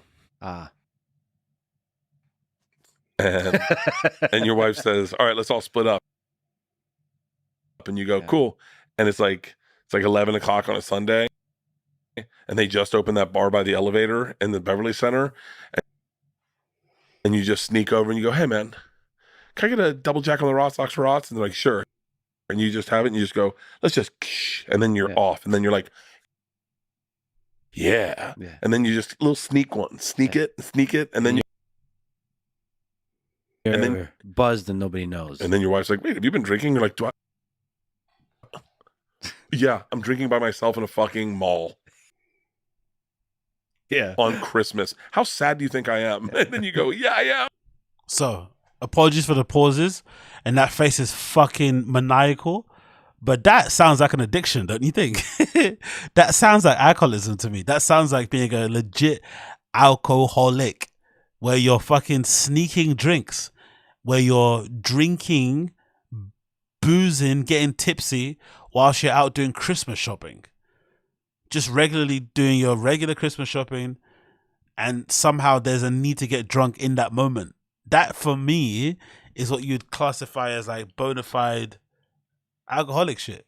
But for some reason, Bert Kreischer doesn't seem to think it's an issue. So I'm not really bothering or think it's an issue either, because if he seems to think it's fine, then why should we care in any way, shape or form? But I just find his way of rationalizing this sort of shit to be kind of wild, personally. I've already reached my point in life where I'm kind of questioning my life decisions, and maybe I've done too much partying, I've done this, I've done that. So it's just funny when I see other people who just don't care about that sort of stuff and are just pushing it until the fucking wheels fall off. It's kind of impressive in its own way. It really is. There's never a come to Jesus moment of like, you know what, this is getting too much, I need to stop. Nope, we just keep on going. We just fucking keep on going. I'm still going to stick to my prediction that Bert's going to be the one person in his comedic social group out of his peers who will outlive all of his comedic peers, I still think that. I think he's just going to be that lucky type of dude who, similar to people that you've had in your family who smoke, 20 pack of cigarettes a day, but they don't die of cancer and they, die peacefully of old age. He's definitely going to be one of those type of dudes. I've seen many of guys like him before in the pub who have massive bellies, incredibly hard, full of fucking beer, face completely red, covered in pus, fingers all fucking inflamed like fucking sausages and shit. And they live into their old age. No issues whatsoever. No kidney failure, no liver failure, no nothing. So I think Bert's going to be one of those type of people. So people are going to be talking about him like kneeling over and DIE for a long time, but he's not. I guarantee you, this guy's going to be completely fine. Josie's saying, AZ, he's been boozing this hard since he's 12. They don't last that long. But that's the thing, Josie. You say that now, I believe you, right? He's been boozing since he's 12. He's been a party starter since, that's been his fucking right claim to fame since he was in college. Cool. But he's in his 50s now, Josie. He's in his 50s. He's in his 50s. If life didn't catch up with him now, why would it not catch? Why is it going to catch up with him later? That's what I'm saying. That's the only thing I'm saying. I could be wrong, but if he survived this long in good health, he's not walking with a limp, he's not in a wheelchair, he's got all his bodily functions, he's not pissing into a bag, I think he's going to be fine, unfortunately. I think they're just those people that exist in the world who just get away with it, basically. To abuse their body in a weird way, but somehow they don't pay any price for it. That's the only thing I'm saying here. What we're saying here, drinks more than a bottle a day. Oof. Says Paris. That's, yeah, he probably more than that, to be fair. From what he's saying, probably more than the thing is, I've been a Bert fan from the beginning, and then I kind of got put off him because he's just so tiring and exhausting to kind of listen to. But if you're a Bert Kreischer fan and you know about him, you would know that Bert used to be super open before, especially on the Bertcast. He would be like aggressively honest, like to the point where it would be like a bit uncomfortable. He'd be talking about stuff about his wife, like to stuff about his kids, his family. Like, he's an incredibly open book, and also weirdly in his own way, very self-aware, but also unwilling to change. Like, he's like, yeah, I'm a fame whore. Yeah, I care. I like listening to myself speak. Yeah, you know, I want to be famous. Like, he doesn't care. He's aware of how he comes across, but he also is not going to change. But if you remember him early on, he used to say how much he used to actually drink. I think this might have been before Sober October started. So before the first Sober October is when I started listening to Bert Kreischer, many years ago. And he was very open about how much he drank. But then as soon as Sober October came around and it turned into like a mini intervention for Bert, he then kind of clammed up and started lying about how much he drinks. And that's when he started going on this whole like delusion about being sober and drinking when on the fucking treadmill, all this sort of copes that he was doing to make him make sense and obviously to make people kind of, you know, lay off him and kind of leave him alone. He started lying. But if you remember listening to the early episodes of Bertcast and his appearances on other shows, he was incredibly honest about how much he drank. And I would go as far as saying it's way more than a bottle a day. Way more. Way fucking more. Way fucking more. So as much as I would love to believe you guys saying that, hey, you know, he's gonna, you know, it's not gonna end well, I think some of you guys have also not being you're also not being in your own way accepting of reality sometimes. Like, sometimes bad people just not say win, but they get away with it. Like, haven't you watched the Ozarks? You see that family on the Ozarks, like, they're fucking pieces of shit, but they somehow able to get away with it. No one from their direct family dies. The brother dies. All these people die. You know, the fixer person dies. The lawyer person dies. But none of them actually pass away. Like, one of the kids should be dead by now in the Ozarks, right? But sometimes the bad people, I think even a woman that's session in the show, she says as a quote, sometimes bad people get away with it. And sometimes people that treat their bodies like shit and indulge themselves in every fucking hedonistic vice that they can, they sometimes get away with it. And I think Bert's going to be one of those people. I honestly do think that. And I'm willing to die on this hill. And I know I've not got a greatest record in fucking hot takes, but I honestly think this one's going to come true. Like, Bert's legitimately going to be the one guy in his comedic peers that outlives everybody, despite living like absolute shit. Because can you imagine what Bert must smell like in real life? Can you imagine what he must smell like after doing a couple of shows on the weekend? Like, his fat, like, Leanne Kreischer's a fucking lovely woman, clearly. She doesn't seem to have an issue with it. She probably knows that she can't stop him from it. And, you know, I don't know.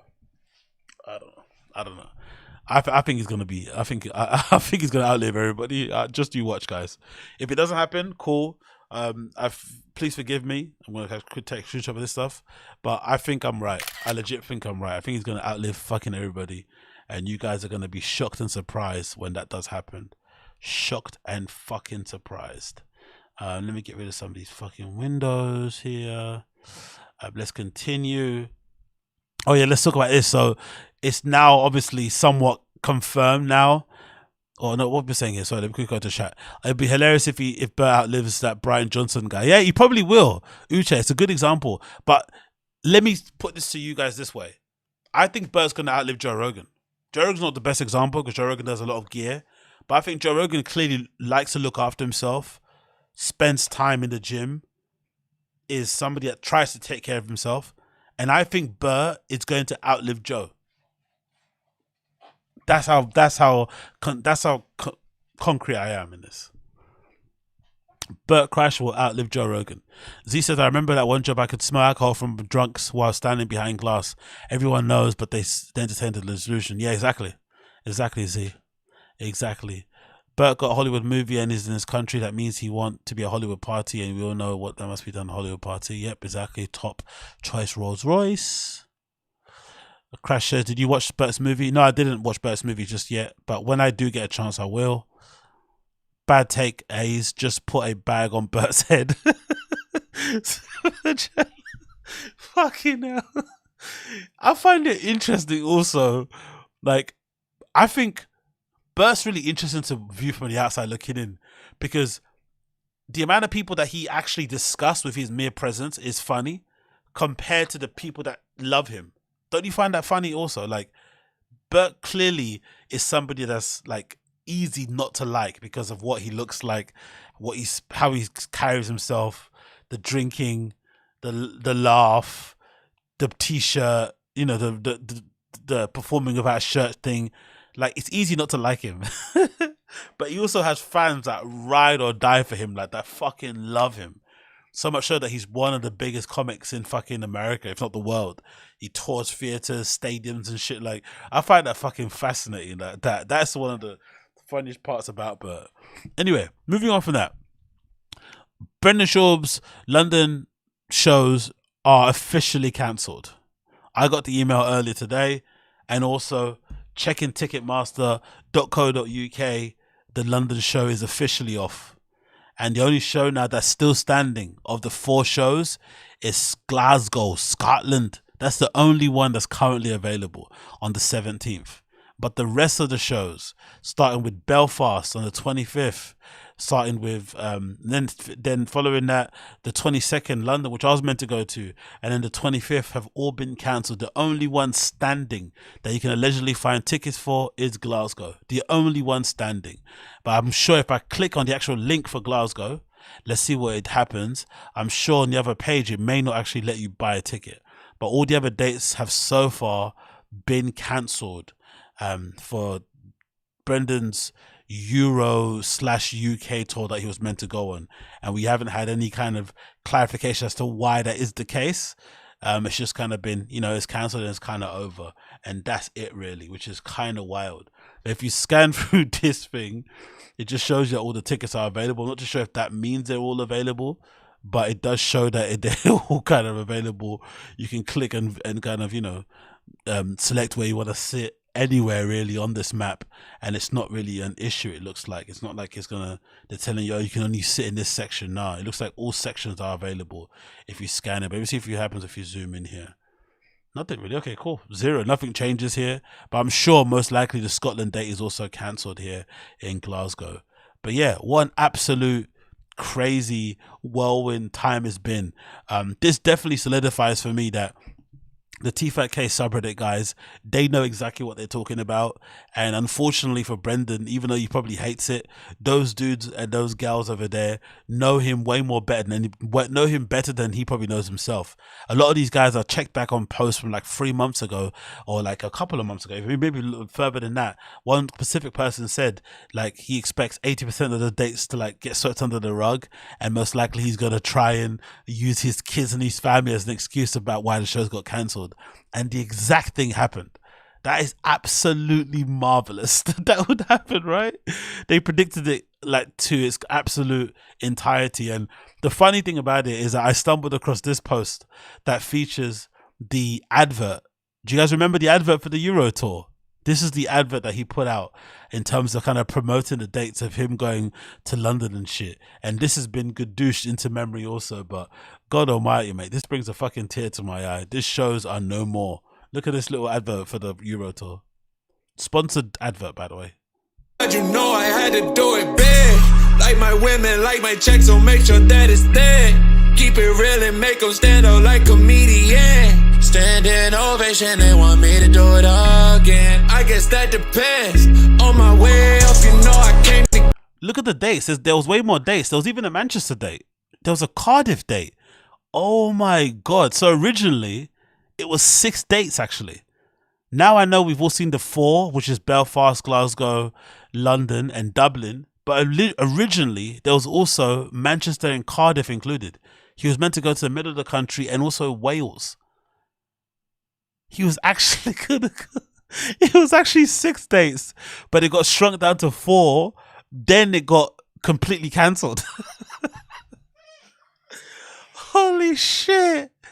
No wonder he's been so like moody and mopey and unwilling to explain. Like, can you imagine the amount of money he must have lost on this? Because I'm sure he had to hire all these venues, pay for it out of his own pocket, because this feels very amateur, Thick Boy-esque produced, right? Anything that's produced under Thick Boy away from, because I think even if you're not a fan of his, you can definitely see the dip in quality across the board in production and finish from when Brendan left Showtime to when he was at Showtime. You can definitely see there's been a considerable dip in quality and finish. And for every reason, I think he's still signed to CAA, but there's something has gone awry in how he kind of maneuvers in the industry. Everything kind of feels a little bit like he's kind of doing it himself out of his Gmail, you know? Before it felt like he had like a team that was like putting stuff together, connecting with people, networking, going on. Like now it just feels like he's just kind of doing it by himself sort of thing, which is not bad, but it's just, you know, you can clearly see that's a thing. So I feel like he paid out of his pocket to put these shows on with the hope that if they work out, you could make crazy amounts of money. Like I said before, if you're selling out 2,000 venues and you're charging £30 a ticket, you can easily make 60k without including merch and VIP packages and shit. So the money making potential is high. You know, cost is high, but the money potential earning the money earning potential is high also. But God, this explains everything about why he hasn't really wanted to explain or talk about this whole cancellation as much, because this has been brutal. He had to deal with originally it being 6, being whittled down to 4, and then all of it going. Because I legitimately forgot he had Manchester and Cardiff there. Because the only dates you see nowadays were the Belfast, Glasgow, and London and Dublin. But there was actually Manchester and Cardiff also included. Can you imagine that? Fucking hell. Get it in. But yeah, book now. It's completely gone now anyway. You can't book now anymore. Those are completely gone. That was a sponsored ad on Instagram stories. Like, this is a thing, swipe up thing. Like, this was an absolute thing. And now it's been completely retconned to never be mentioned ever fucking again. Absolutely shambolic state of affairs, man. Absolutely shambolic. But again, he only has himself to blame. I really don't understand why he booked such big venues and shows, knowing full well that he's never going to sell them out, because he can't even sell out medium small venues in the US. It makes no sense to me. None in the slightest. And then somebody on the fucking TFATK sub put together this amazing little picture of all the times he's cancelled shows, highlighting all the little cancelled thing. I'm sick, so I had to cancel. Event cancelled Brendan, cancelled. My favorite cancel escapade has definitely been Moon Tower. The Moon Tower cancellation was one of the funniest arcs of the Brendan Shaw fucking story ever. I swear to God. When he kind of pretended that he got booked as a headliner at the Moon Tower Comedy Festival, when clearly he wasn't. He was just one of the first names mentioned, but he basically tried to spin it like he was a headliner. Then, I don't know why did he get dropped again? I forgot why he got dropped from Moon Tower. Did he get dropped because he couldn't sell tickets? I don't think so. I think it was because, why did he get, do you guys remember again, the Moon Tower Festival cancellation? Why he didn't end up going? He lied about being a headliner. The updated flyer comes out. He's just part of the, people that perform, which is still sick. The fact that he got booked to perform at Moon Tower is still good. But he lied his headliner. The lineup gets adjusted. He's just one of the names, hundreds of names. And then when the show comes around, he doesn't go. He cancels it last minute. Why is it again? Is it because he couldn't sell tickets? Maybe it's just a reason, but I remember that era being fucking amazing. That arc was so fucking funny. But yeah, this guy cancels. Comedians cancel shows a lot last minute. but Brendan's cancellation rate is high, and I'd hope some fucking tism leveled or tism induced users on the Fighting the Kids subreddit, I hope some of those guys are going to try and pull together a graph and dot all the times this guy has mentioned cancelling shows, because I think it's fucking high. He cancels a lot of fucking shows. It's really, really funny, man. But yeah, people saying in the chat, it's cancel culture B. Crash double booked. Honestly. And then to kind of cap it all off, we got this amazing clip again, courtesy of Morning Combat, featuring Brian Campbell and Luke Thomas, the real CEO of PF Chang's Brian Campbell, dropping another bit of catnip here regarding the cancelled shows. Brian Campbell's the fucking greatest, outside of obviously Harry Hawani, who's always be my guy. Big up Ariel. But Brian Campbell's ability to just slip in the odd bits of catnip here and there for us homeless cats out there is fucking sensational. And this clip is another great one, actually. He's always on point. He probably checks that sub as much as I do, maybe more. This is fucking amazing. Big up Brian Campbell. I'd love to go on tour, though, with our show, our comedy show that we do, Luke, on tour. Maybe we can go to Europe, get a bunch of dates, and cancel them. I mean, that could be something, Luke. But let's go on over. Oh, I fucking love him. I swear to God, I love Brian Campbell. Maybe we could get some dates and just cancel them. Oh, I fucking love it. Anyway, moving on from that one. What we got to talk about here? We got some more things to kind of quickly rattle through before I leave. Oh, buddy, yeah, I've got to go, and it's fucking getting late already on my end. Bear with me 1 sec. Oh, yeah, let's play this clip actually. So this is the recent episode of the Fighting the Kid, where Brendan kind of addresses and doesn't address the Euro UK tour cancellation. And the body language on this episode is really interesting, because for one, the body language to me tells me that these guys are over this pod. We all know this, myself included, being a former fan. I stopped listening many years ago, but I think even if you are a fan, or even if you are somebody that's, you know, classifies yourself as a hater, you will definitely see these guys' body language and just the way that they speak to each other on the show, and the fucking lack of enthusiasm dripping from every fucking orifice on their body, that clearly they don't want to be there and they're just doing it for the money. They're basically treating this job like a 9 to 5. They clock in and clock out. They do the bare minimum and keep it going. But because it's the one kind of shiny toy, or no, it's the one kind of, it's the one big draw within the kind of TFATK Fighting the Kid. No, it's the most successful thing, under the Thick Boy Productions banner. It makes sense why they're hanging on for dear life, because I'd imagine this pod pays a large part of their overall fucking salaries. You know what I mean? I get that regard. What's this massive thing coming on the screen? Oh, big up you to Super Chat. I think it's going to come through in a minute. So I understand why they're so flipping attached to it and aren't going to let go of it. But part of me also thinks, if you're a fan of the show, seeing them like this, Brian's arms crossed, Brendan slouched in the chair, arms crossed. Yo, big up Patrick Taylor. Appreciate the Super Chat. With nothing on there but just the hippo. Big up Patrick Taylor, no message, but just a funny information mark. I appreciate the 1999 Super Chat. That fucking gif is fucking hilarious. But thank you, and I appreciate you. But I'm saying, like, in this fucking pose, right, I honestly do think, like, at some point you just got to say, you know what, is it worth the, is the juice worth the squeeze? And this is why I kind of appreciate Joey Diaz.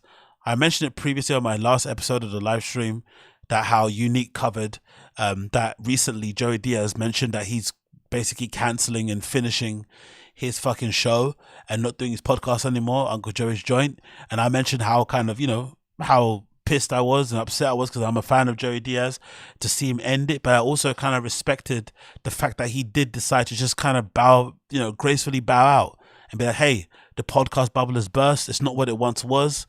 The show isn't as fun anymore. Now Lee Sayat isn't doing it with me anymore. And I've moved to another place in the country. And I'm now a family man. I've got different objectives and priorities. Maybe the whole beef with Red Bar affected Joey Diaz's decision. But you have to respect the fact that Joey Diaz has made the decision on his own.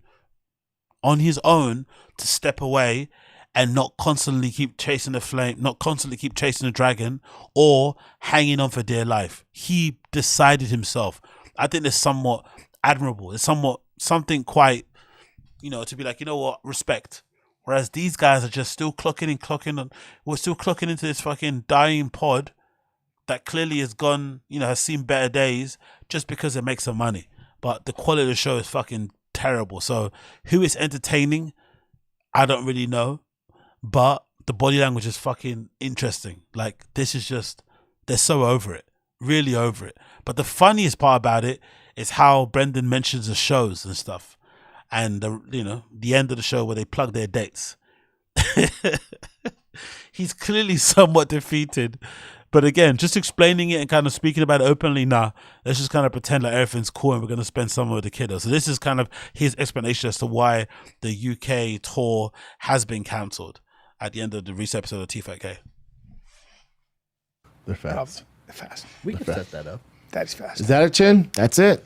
All right, I'll be with Bryan Tuesday night. Where are we going to be, B? Venice? Venice West in Venice, California. You, right on Lincoln Tripoli, Boulevard. Eddie Bravo, Eddie Jeff Bravo, Dye. yeah. Eddie Bravo, Sam Tripoli, Jeff Dye, Brendan Shaw. Be a fun time. Maybe a special guest.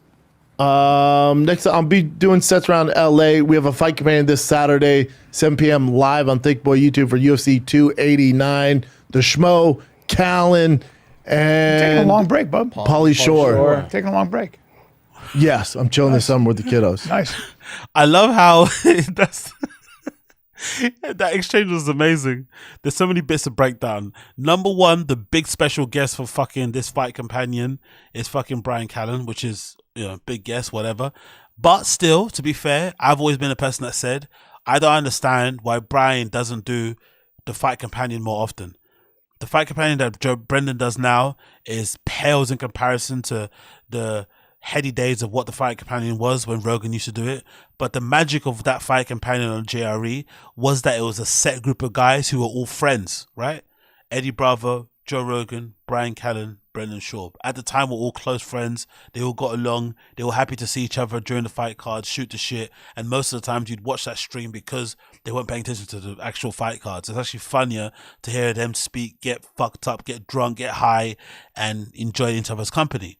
But when Brendan did it, his Calabasas Fight Club, and he started having rotating guests of all these freaks and weirdos and stuff who didn't know each other, it just wasn't the same thing. Wasn't the same vibe, and clearly just wasn't a fun show to watch. But I think the show could work if you just have a set group of people. You just maybe even having Bryan and Sam Tripoli, whoever it may be, just a set group of maybe 3 people, and then rotating a guest, but having it be 4 different people that don't know each other is bizarre. So the fact that Bryan's on the fight companion, Calabasas Fight Companion, is actually a good thing. So no problem with that one. The funny thing about this is the end bit, where Bryan kind of says in a concerning voice, Papa, you don't have many shows. Like, you got a big gap. Like, you're performing in July, then the only other show after that is September, then it's November. Like, that's like, what's happening, man? You should be performing all the time. Every day, all the time. Every day, all the time. And then Brendan pretends not to hear it. And then he answers that he's decided to not get booked, not get paid, not be away from the family on the road, securing addies and baddies, but instead he wants to be at home now and be a family man, allegedly. So I find that exchange hilarious. I'm going to replay that again. That exchange is the best part for me. Let's go here. Bubba, we've got a big break. It's around LA. We have a fight companion this Saturday, 7 p.m. live on Thick Boy YouTube for UFC 289. The Schmo, Callen, and Taking a long break, bub. Pauly Shore. Taking a long break. Yes, I'm chilling this summer with the kiddos. Nice. You see what I mean? These comedians, like Bryan Callen, is like, he looks like a fucking crepe keeper. Like, that's fucking Skeletor. He is looking old. He's looking tired and weathered. He's actually trying to show his age now. I know it's a very pixelated image, but he looks like an old man. This guy doesn't look in his 40s. He looks like every bit of 60, right? He's got that massive fucking, those coke nostrils there just hanging all over there. Like, he looks like he's been through it. But he's had a very successful career. He's done loads of amazing things in his career, but he doesn't even, there's not even a hint of him stopping, pausing, taking a break. It's just going, content, more stand-up, more stand-up. There's no hint of like, hey, let me just relax. Let me take my foot off the pedal here. Spend some time with the family here. He's got a newborn, and he's got a newborn baby, and he's surprised and shocked when he sees that his friend, his co-host, his brother has a massive gap in his schedule. Like, brother, like you should be performing. You should be performing. Like, what's going on? Why are you performing? And then Brendan has to lie and say, yeah, spend time with the family. The family? The one that you hate? Come on, Bubba. Okay, one more time. Brendan, Should be a fun time. Maybe a special guest. Next, I'll be doing sets around LA. We have a fight companion this Saturday, 7 p.m. live on Think Boy YouTube for UFC 289. The Schmo, Callen, and Taking a long break, bub. Pauly Shore. Taking a long break. This is he's like, he looks a bit murderous here. You're taking a long break. You're taking a long break. He's like, say it one more time and I'm going to fucking kill you. You're taking a long break. He's preparing a C-clamp. He's preparing the fucking Von Flu choke. Like, he's preparing something in his brain. He's like... Yes, I'm chilling this summer with the kiddos. Nice. So I'm chilling this summer with the kiddos. Yeah, sure, buddy. But yeah, an amazing update, an amazing fucking situation to see. And then obviously Bryan immediately cucks and says nice, but the face is like, shit, it couldn't be me. I'm on the road until I fucking die, mate. You know what I mean? He's like, couldn't be me, mate. I'm still out there fucking working. I'd be fucking horrified. But maybe a lot of it has to do with their fucking monthly expenses, in it, to be fair to them. Do you know what I mean? Like, I'd imagine LA monthly expenses are fucking brutal. So they probably can't afford to not be on the road.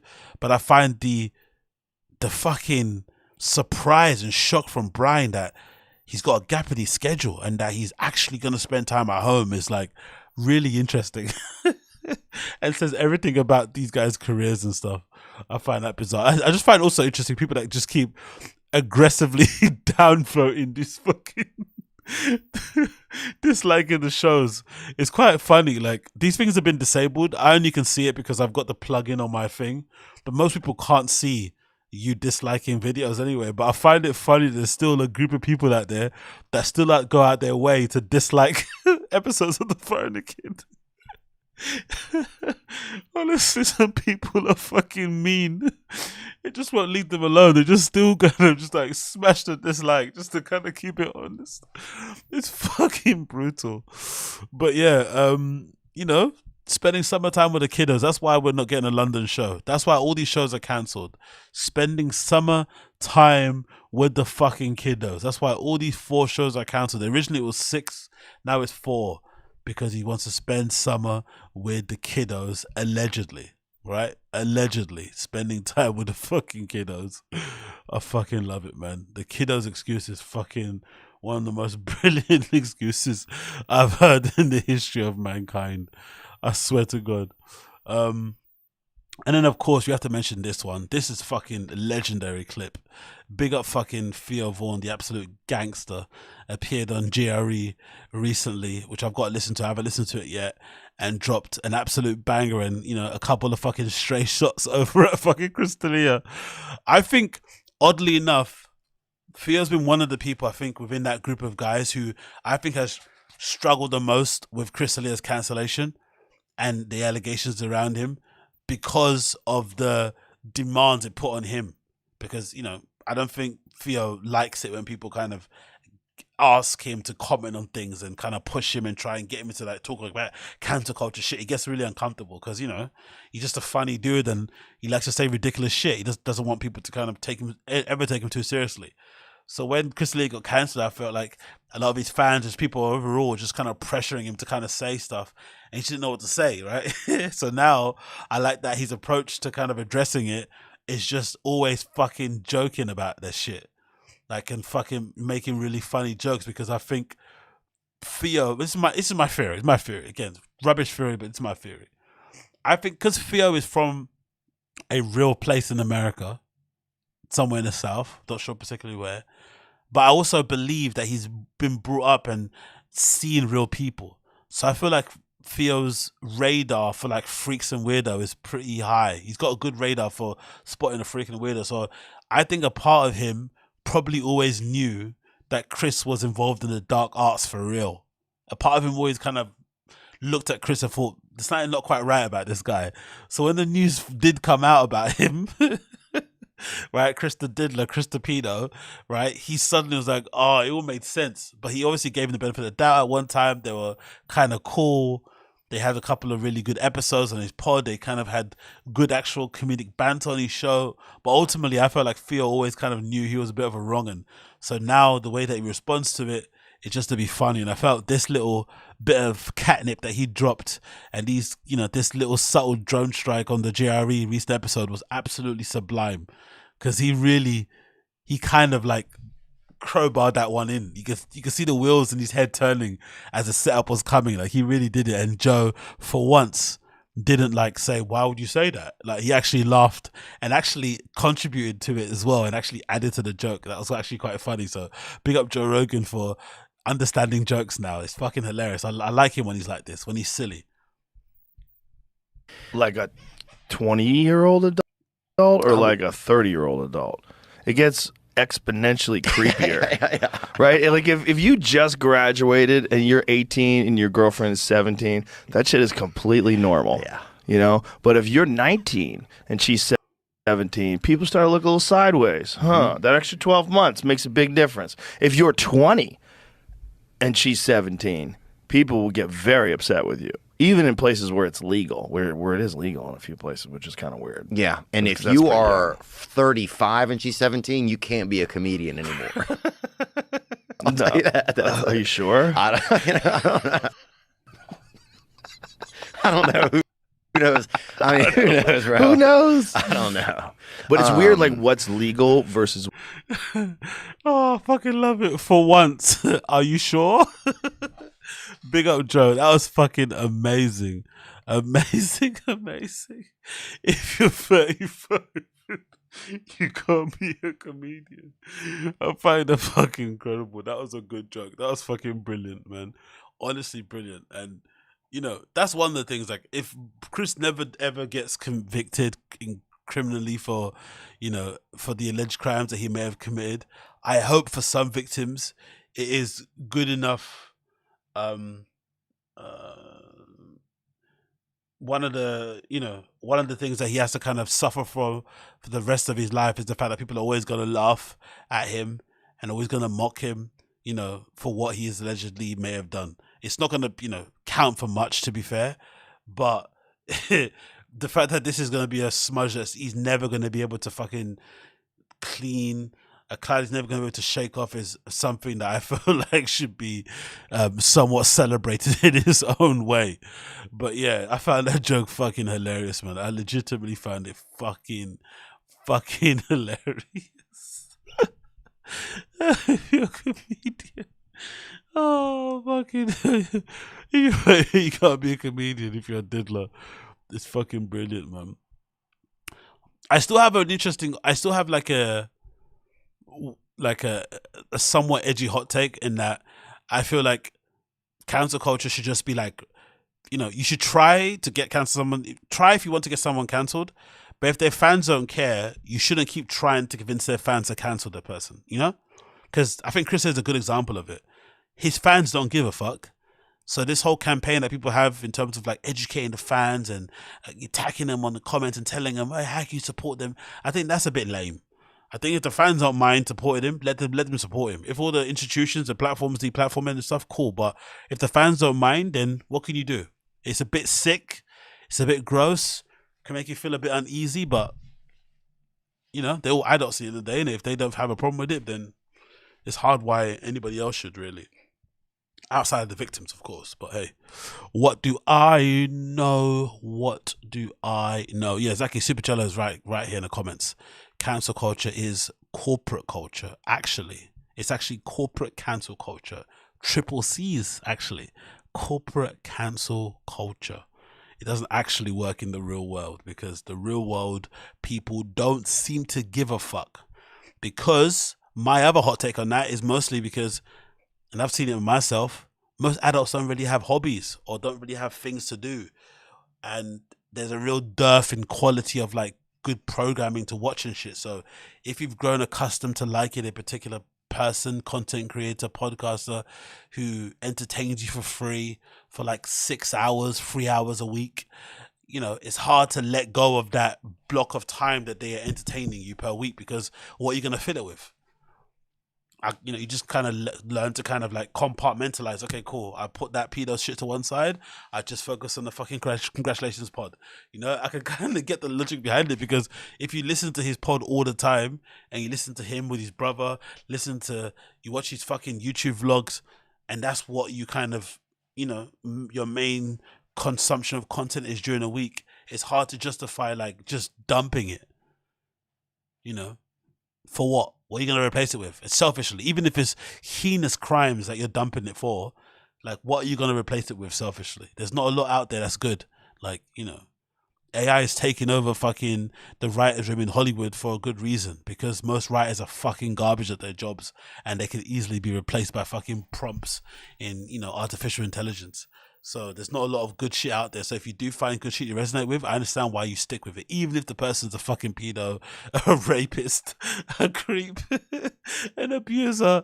I absolutely understand. I wouldn't do it if that was me. I wouldn't, because, you know, I think there's enough content out there you can find, you know, to kind of piece together and fill in the spots. You don't need to listen to those type of people. And generally, I think, even looking at it from an objective point of view, even if you're not a fan of Crystalia, you know, the Crystalia pre and post diddling accusations, the content creator, the comedian or the entertainer that he was, like, it's night and day. He's not as funny. He's not as loose. He's not as entertaining. He's horrendous. He's a shadow of his former self, like, legitimately. So you're not really getting what you were kind of accustomed to anymore. Like, the magic is gone. It's completely gone. So you're kind of hanging on for what? A former shell of a man, like a basic kind of a has-been in a way. It's like, you know. But yeah, hey, we're not gonna talk about that too much, because, you know, it's not my fucking place. So anyway, that's gonna be it for now for the fucking random show episode number. What was it? I don't know, one of these numbers. You know what it is if you're watching it. Thanks again for tuning in. I appreciate all you motherfuckers for tuning in. It's been a fucking pleasure as per usual. If it's your first time, please make sure that you smash that like for me down below. Greatly appreciate. Most people say, oh, Tucci saying here in chat. Uji said to me, do you remember Theo joking about Chris being a predator years before they got exposed? Yeah, of course. That's why I said, I think, yeah, good point. I think that's why I said, I think Theo kind of knew always. So maybe knew jokingly, knew just suspicion, inkling, because he's lived a real life and he's, you know, lived a life where he's encountered some very interesting people that wore wooden t-shirts, or he actually knew, like, you know, because they may have shared a couple of, you know, Tijuana legal girls, allegedly. Who knows? What people saying here, are those women's purses? No, they're not. They're unisex purses, PG. They're made by a brand called Telfar. I wouldn't say they're women's. Some people could classify it as women's, but I like to wear, you know, I'm a fan of wearing satchels and purses in general. So I have quite a few, actually. I have this one, which is a Telfar one. I have another nondescript, shitty blue one that I sometimes wear from time to time. But one of my favorite ones is this one, actually, which is a Vivienne Westwood collaboration with a company called Cambridge Satchel. So I wear these things quite often, actually. So it's not, I wouldn't say it's a women's bag, but you may say it is. But I actually wear these things because I like to put my laptops and shit in it and whatever. And I've also got, look, I've got another bag inside this bag, which is a bag I bought in Mexico many years ago that I also wear. So I have a tendency to wear very zesty looking bags because, you know, I like fashiony stuff and, you know, I'm a cool guy. Cool guys wear cool things, I guess. But yeah. And I'm also a guy wearing a fucking rain jacket and some shitty AliExpress glasses indoors, you know, and I'm sweating because of this fucking LED bar. So I'm not the most conventional type of human, but yeah, I like to wear these type of satchels and bags and stuff. So for me, these bags are a godsend because I'm always carrying loads of fucking shit on me as well, and I need them day to day to carry all my fucking belongings and stuff. So you can call it a handbag, I can call it a fucking great bag. I fucking love this shit. This is my game, this is my life. Anyway, enough about that. This has been Random Show episode number 117, I think, as mentioned before. Thank you again for tuning in. Those of you who've been here, it's been a pleasure. Please smash the like button for me if you have enjoyed the show. That'd be greatly appreciated. And I'll probably see you guys again very, very soon. I think it's 116, so I'll probably see you guys again very, very soon about this, maybe later on tomorrow. So tune in again for an episode of the show. But for now, thank you for tuning in. Been a pleasure. And I'll see you guys again very, very soon. Peace out. Be safe, everybody in the chat. And we'll talk again soon. Peace.